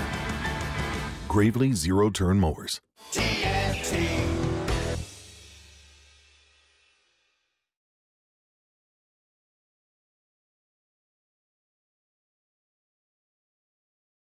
Telling you, Kraft Nissan will seriously entertain all offers, and you will save an additional $2,000, $3,000, even $5,000 on remaining 2017s during the final days of Kraft Nissan's February Super Sale. Plus, these offers come with Kraft Nissan's complimentary 24-month or 20,000-mile maintenance plan and are exclusive and the original lifetime warranty. So thank you for doing business with us. Kraft Nissan, great people, great product, great price, with the best car buying experience in town. Between Academy Sports and Costco. Hendrick. Ladies and gentlemen, start your savings. Race race into Dale Earnhardt Jr. Buick GMC for the best selection and service in Tallahassee. Get incredible discounts on racetrack-worthy vehicles like $10,000 off select new Buicks and GMCs. We are professional grade. And that's not all. We've got a huge used car inventory, so you can find a quality pre-owned vehicle to fit any budget. We even offer low payments and exceptional offers like 0% APR financing. Hassle? No way. Haggle? Never. At Dale Earnhardt Jr. Buick GMC, you'll deal with people you know, like, and trust, and get the honest, friendly service you deserve. That's why our customers will tell you there's no better car buying experience in town. Visit us today at 1850 Capitol Circle Northeast or online at DaleJr.BuickGMC.com. And remember, you too can be a Hendrick driver. Is all your insurance protection under one roof? Make the right choice. Williams Insurance Agency is locally owned and operated, serving Tallahassee and surrounding communities for over 34 years. With access to more than 28 national and Florida-based insurance carriers, they have an independent advantage. Multiple lines of personal, commercial, and life insurance all under one roof. If you don't know insurance, know your agent. Williams Insurance Agency, 2901 East Park Avenue, Suite 2200. Call them today at 877-8555 or visit online at williamsinsurancinc.com. The time is now for a new boat. March 2nd through 4th, this area's largest boat dealers will display a huge selection at the North Florida Fairgrounds for the Tallahassee Regional Boat Show. Shop, compare, and make your best deal on the greatest boats and motors. Key West, Sundance, Hurricane Deck Boats, G3, Skeeter, Parker, Sea Hunt, Carolina Skiff, and Seabourn. Participating dealers include Big Bend Marine, Cruise Marine, Jack's Boats and Trailers, Mike's Marine, Shields Marina, and Stowaway Marine. Plus, find easy on-site financing opportunities, too. The Tallahassee Regional Boat Show, March 2nd through 4th at the North Florida Fairgrounds. And the admission and parking is free. Save on your next oil change when you purchase 5 quarts of Pennzoil High Mileage Motor Oil and a MicroGuard filter for the price of Pennzoil Conventional for $24.99. Plus, get a $5 O'Reilly Auto Parts gift card after mail-in rebate and earn double O Rewards points with this purchase. O'Reilly Auto Parts. Better parts, better prices every day. Limits apply. See store for details. O'Reilly Auto Parts. You're locked in with the Jeff Cameron Show on 97.9 ESPN Radio.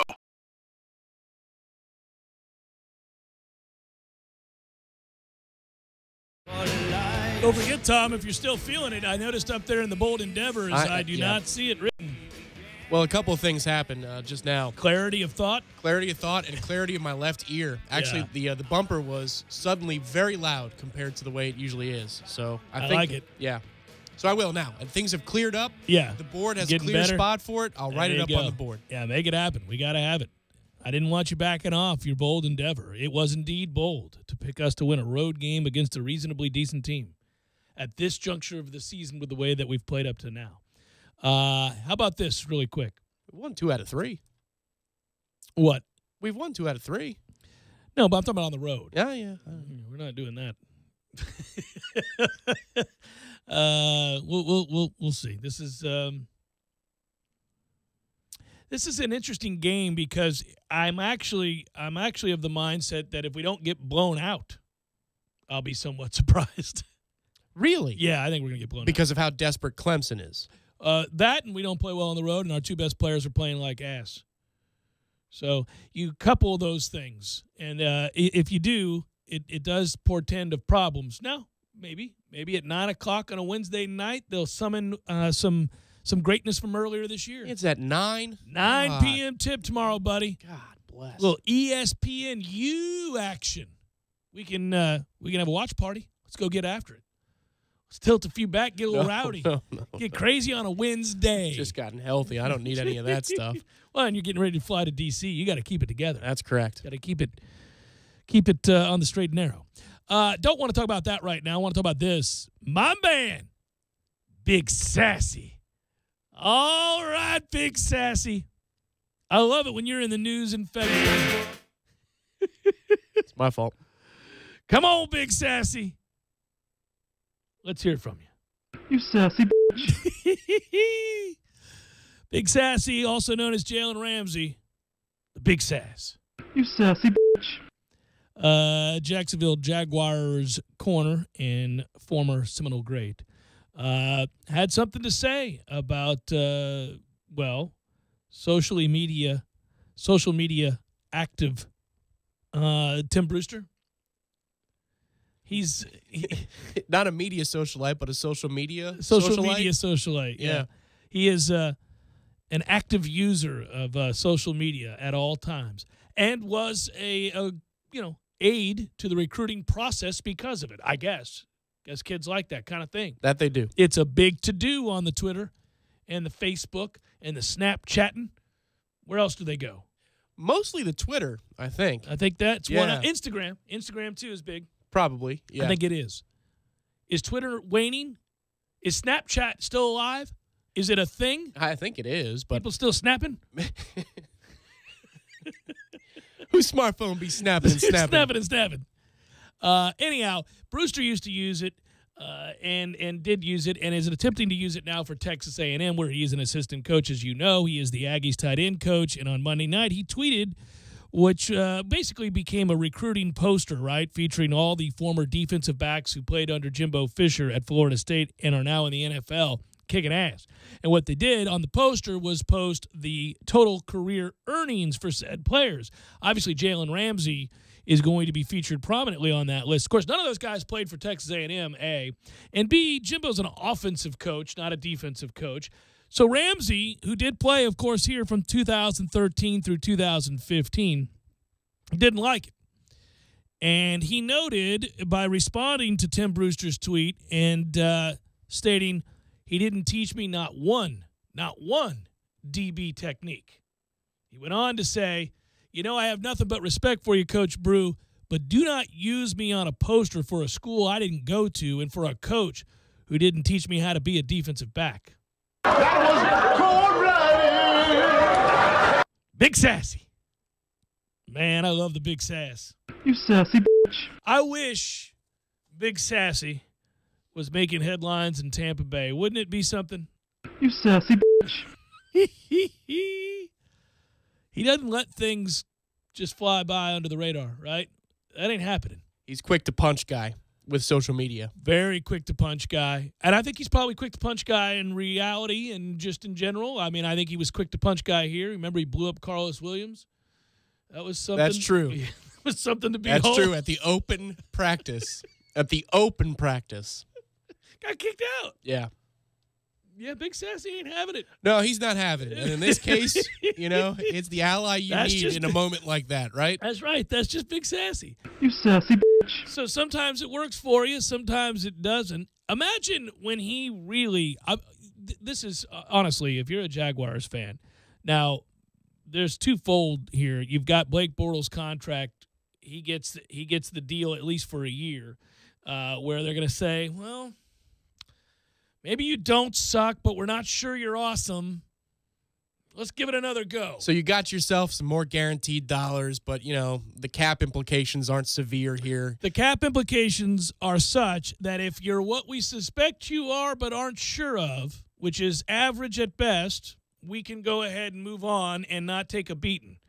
But it's also in case you are getting pretty good and figuring things out like you kind of did towards the end of last year, well, then that gives us the room to kind of make you a little happy for now so that when we negotiate a long-term deal, you don't come in embittered looking to leave. And, if the right opportunity presents itself, either through free agency or trade, we're not hampered under the salary cap, so we can make that move. Yeah, so that's what you have. And, what's going on now is he had a wrist injury during the final month of the season of the 2016 season. They elected to treat with shots in the hopes of avoiding surgery. The Jags then picked up Bortles' option last May, all while knowing he had wrist injury that may require surgery. 2017 campaign afterwards, the wrist got worse as the season went on. He did undergo surgery in the offseason. So it's going to be interesting to see how this all plays out. I'm not sold that he's anything more than, at best, a slightly above-average quarterback in the making. And I wonder how it was received, perhaps in the defensive side of the locker room when this contract was signed. Well, Big Sassy had a lot to say previously about his starting quarterback. Now, maybe Sassy came around to the idea that Bortles is growing and getting better. Remember, this is a guy that was benched in the preseason. He was so damn bad in the preseason. The question of commitment, though, is the one that circulates around Jacksonville, right? Mm-hmm. With Bortles, in terms of, if he has spare time, what's he doing? This is like, is it football related or not? Well, all I'll say is, ideally, I think the reality of the situation is that he's basically got a 2-year deal, and he won't serve out all 3 years. And at the end, he'll either get a lot better, and this works out for the best, or they'll part ways and move on. It's a reasonably intelligent move for the Jags. He did play pretty well down the stretch, and they didn't lose because of him. Now, I think they were afraid of him in the second half. Correct. I think they called plays. They thought they had done enough. They're like, all right, we've done enough. Let's lock it in. Right. If you trusted him more, I think you call the second half a little differently. New England doesn't have Gronk. They got to go length of the field. We have the best defense in football, arguably, and and it was gone. But, of course, that's Tom Brady, and that's what you don't do. It's because how many times the guy have to do that? Tom Brady, who is also sassy in his own right. Oh, he's sassy, too. Very sassy. Sassy Yes, he's all kinds of sassy. He dresses sassy, too, doesn't he? He is sassy. In that trench coat. Not afraid. Got the Uggs on. You sassy bitch. I don't know what the hell he was wearing walking into the stadium for that AFC Championship game. That was hilarious. Like something Jackie Kennedy would wear. It was like, look at my man. Neither are afraid. Both are outspoken. Both really, really good. One's going to the Hall of Fame. The other, if he stays healthy, may very well also. And he's a lot of fun. He's our big sassy. You sassy bitch. And in this case, he told Brewster, no. It's Jeff Cameron Show, 97.9 ESPN Radio.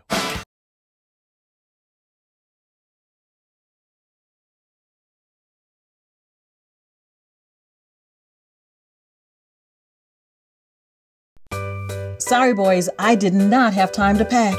We got this. It's right here, guys. We got this. I thought I could handle it. We got this. Moving doesn't have to be a hassle. Call us first at 2 Men and a Truck. No matter the move, home or business, we'll make it a smooth one. I forgot something. We got this. I'm talking tough, like a state of mind. Tough like a soldier on the front line. Tough when it gets rough, like my Ford truck. Always enough, I'm talking tough. Franklin Spring Creek Ford. The place to find your next truck in southern Georgia. I'm talking tough. Hey y'all, we're Chris and Preston from Low Cash. Head to Franklin Spring Creek Ford and see them about all of your vehicle needs. Landowners, your Mahindra dealer is ready to help you save during Mahindra's Red Tag Sale. Enjoy up to $7,900 in tractor cash back and savings, or utility vehicle savings up to $1,700. Plus, Mahindra's industry-leading warranties still come standard. So hurry in for Mahindra's Red Tag Savings. When you're in need of auto repairs, look no further than Nice Tire and Auto Service. Nice has been in business for 16 years with long-term, knowledgeable sales associates. They have the latest wheel balancing machine in the industry. And for passenger vehicles, they service AC, brakes, suspension, tune-ups, and much more. Never sit through a long wait. Nice Tire and Auto has 10 service bays to get you back on the road quickly. If you have tire problems, check out their large inventory with various Goodyear and Michelin tires. Nice Tire and Auto Service, 4792 Bluntstown Highway, 574-4100.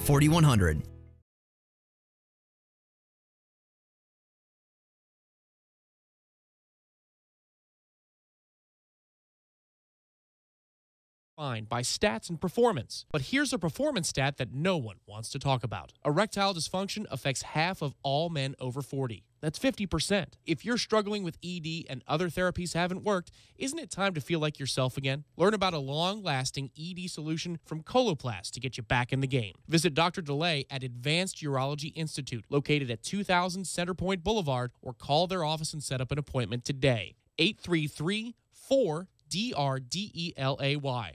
That's 833-4, Dr. DeLay. The sooner you seek treatment, the sooner you can get back to feeling like your normal self. That's 833-4, Dr. DeLay. This is Stephanie Eldridge of Eldridge Home Team at Keller Williams Realty. I'd like to invite you to the grand opening of Tallahassee's newest neighborhood, Upper East Tallahassee. Join our team on Saturday, March 3rd and Sunday, March 4th for your tour of these contemporary style homes. Designed by architects Lewis and Whitlock and built by GBGH Construction, these homes will set the new standard for quality materials and craftsmanship. Model homes will be open from 10 a.m. until 4 p.m. at 4430 Lake Hall Road, just 1 mile north of Killarn off Thomasville Road. Come see why Upper East is being called Tallahassee's most stylish neighborhood.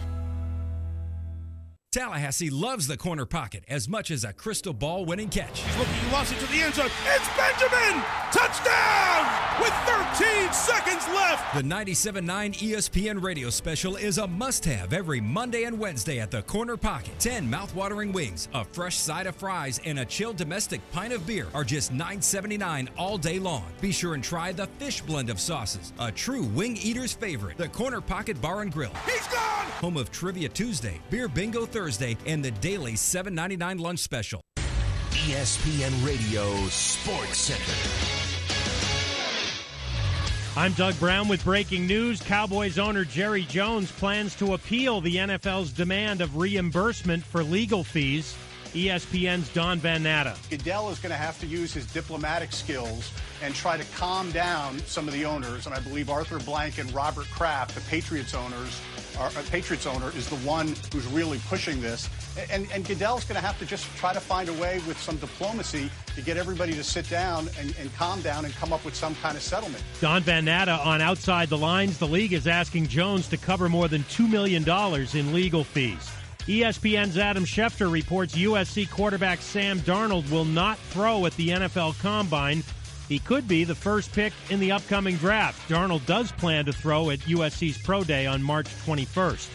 Thunder guard Paul George apparently agrees with LeBron James. George says he and other Thunder players, especially Russell Westbrook and Carmelo Anthony, who consistently drive the ball and attack the rim, don't get the benefit of foul calls. Men auditioning for scouts in questionable clothing choices. The NFL Combine is here. The Underwear Olympics. We take you there when Louis Riddick joins us. Plus, I predict the starting quarterback for every NFL team. Wednesday, Golick and Wingo. 6 Eastern, ESPN Radio, ESPN 2. Live from the AmeriGas Propane Studios in the capital city of Tallahassee, this is the Jeff Cameron Show on 97.9 ESPN Radio.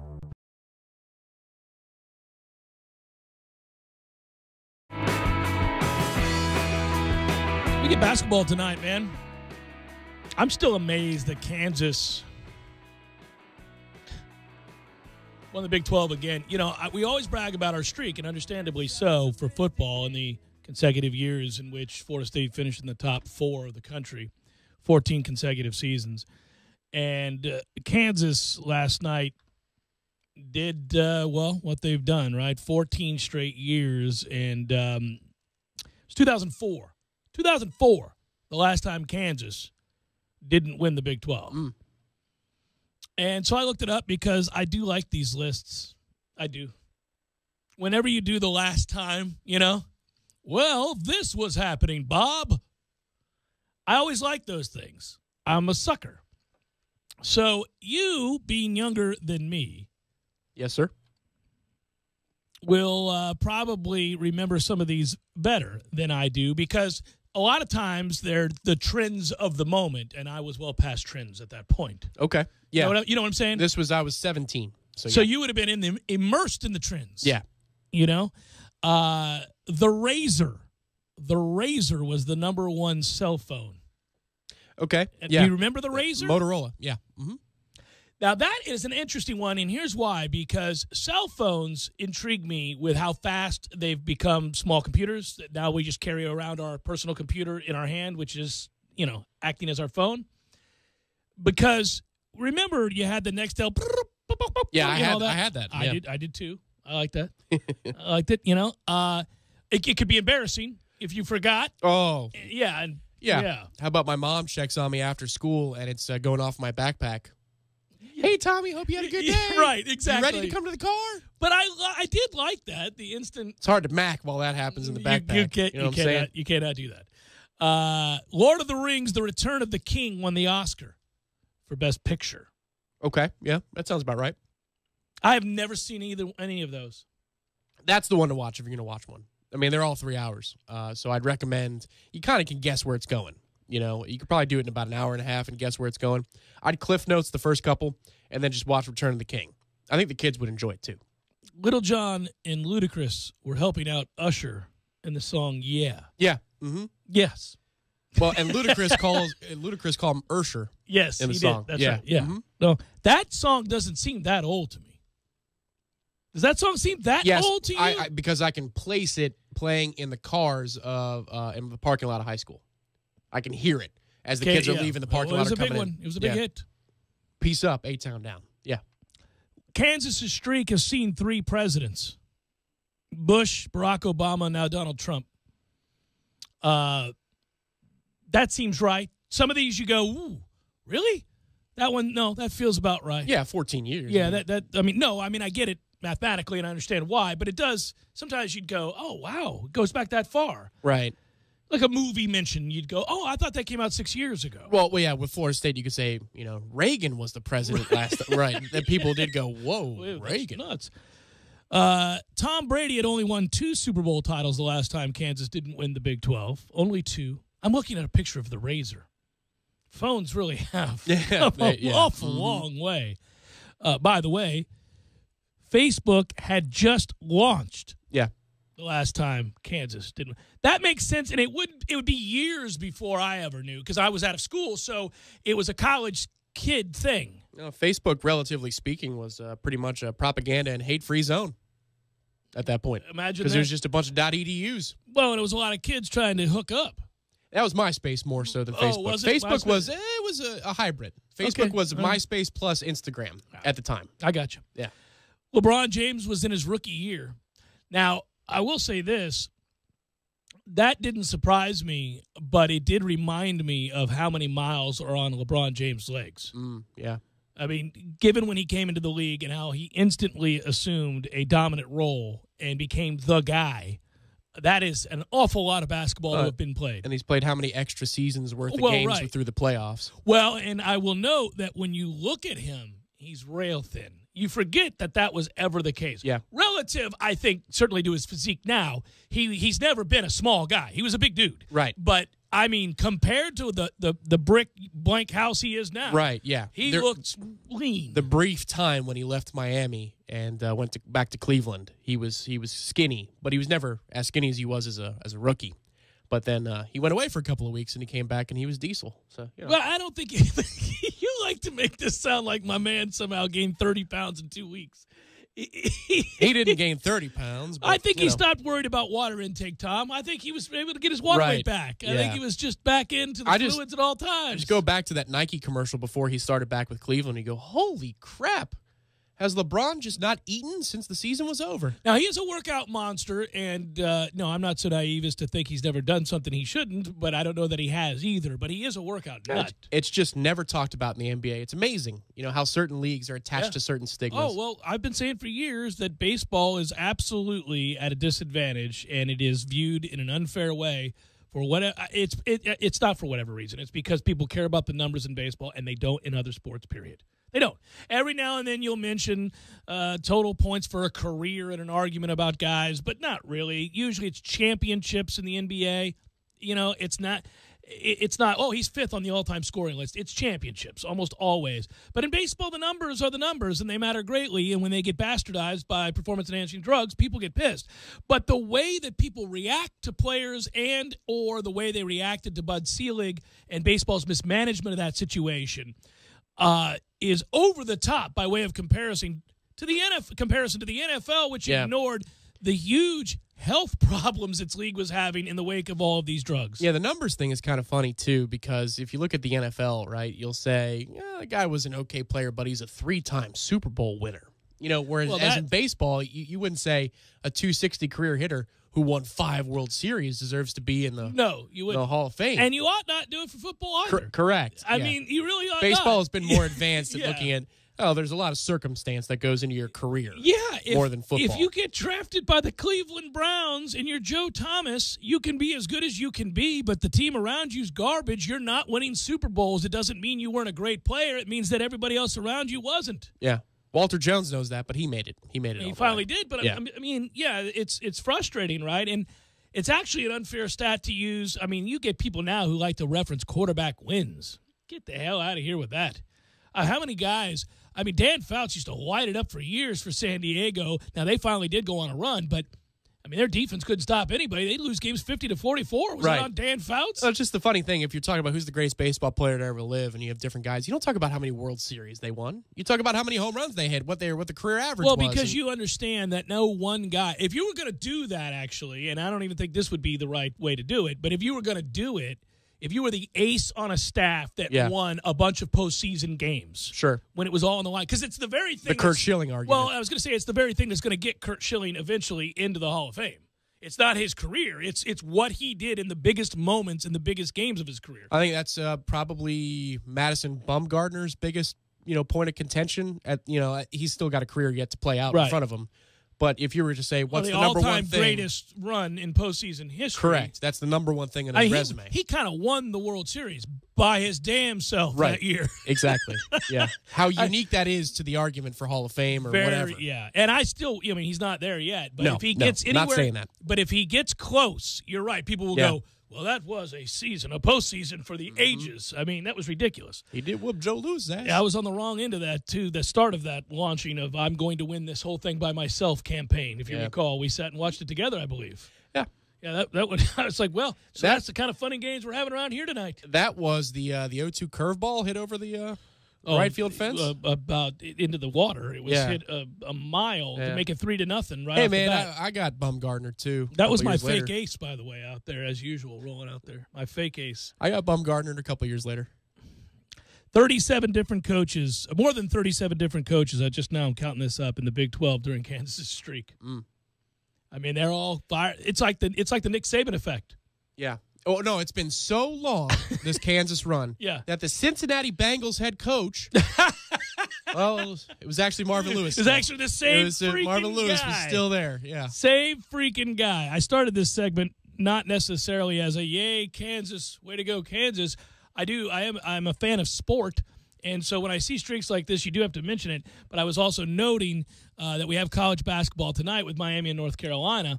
And by the way, for FSU last night, RPI ranks slipped from 48 to 51. It will climb back into the top 50 just by playing Clemson, RPI 10, tomorrow night, regardless of the outcome, which you know. The lone ACC game tonight, aforementioned Miami visiting North Carolina, who's red hot right now. That is a 9 p.m. tip and a game with seeding implications for both the ACC and NCAA tournaments. If Carolina wins, they would move into a tie with Duke, who lost last night to Virginia Tech, as you guys saw, placed at 12-5, while Miami would drop to 9-8, likely finish no better than 6th place. But if the Canes pull the road upset, they have a mathematical chance to finish 4th if they beat Virginia Tech on Saturday, combined with a Clemson loss in one of their final 2 games.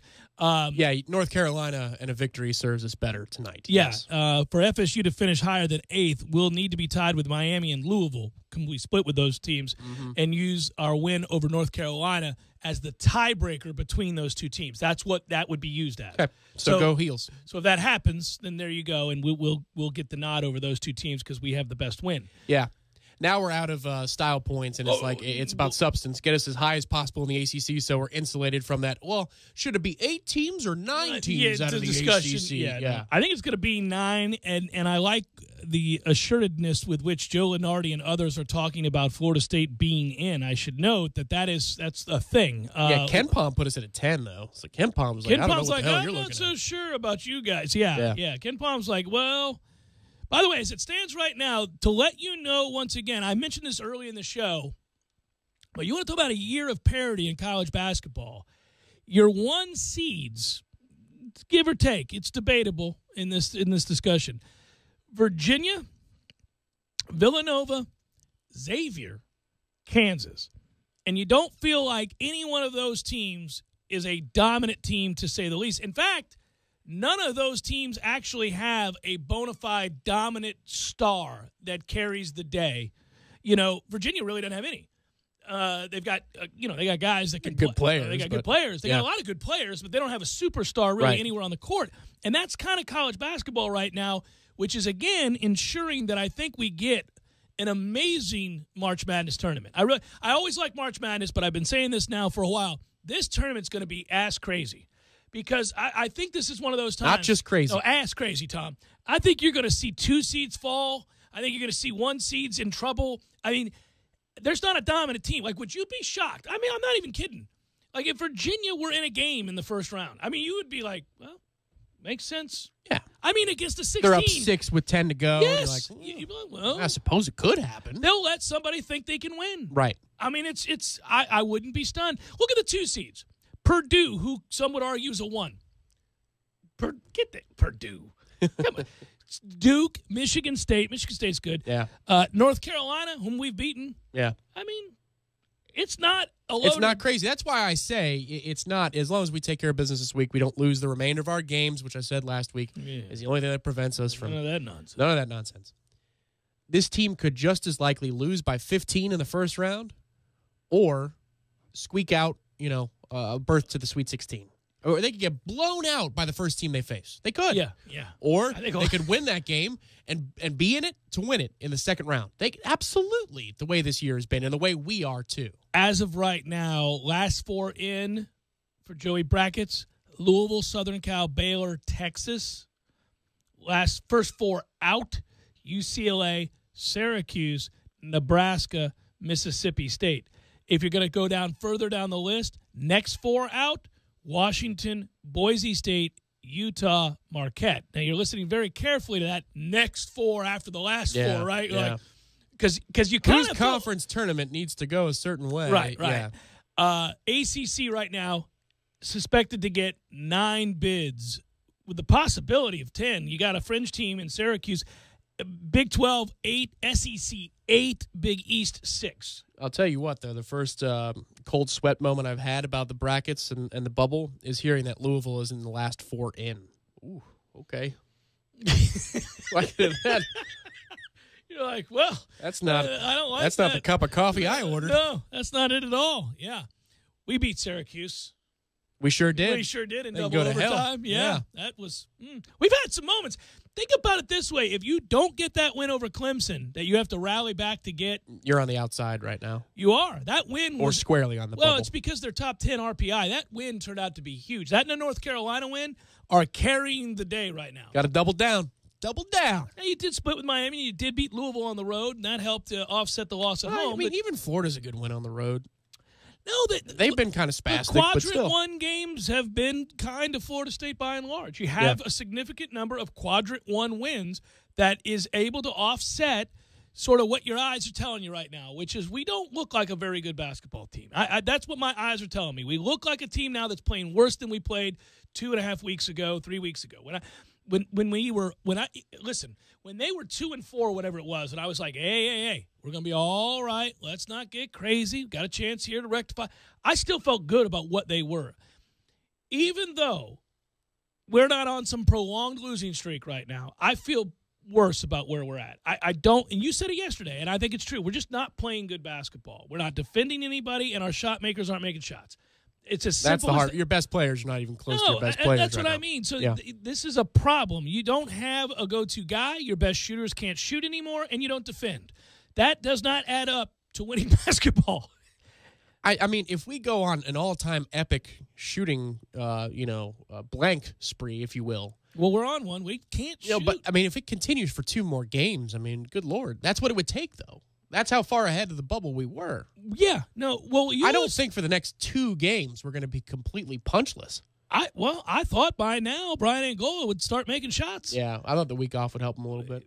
So, at the same time, he at least got his he was able to explode and get to the basket on if nothing which is else. going to open things up on the outside, but he doesn't feel comfortable clearly hitting that shot right now. So I don't care how open those drives allow him to be from beyond the arc.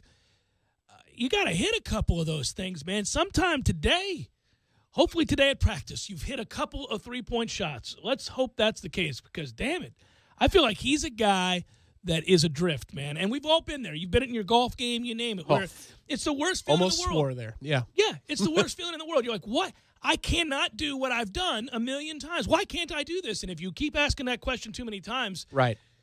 You take a break for a couple weeks, but you can't do that right now with us. He took a week off and came back shooting just as sorry as he was before. Good work out of you, sir. Good work, Matthew. Thanks to all who listen. We'll be back with you tomorrow. Be well.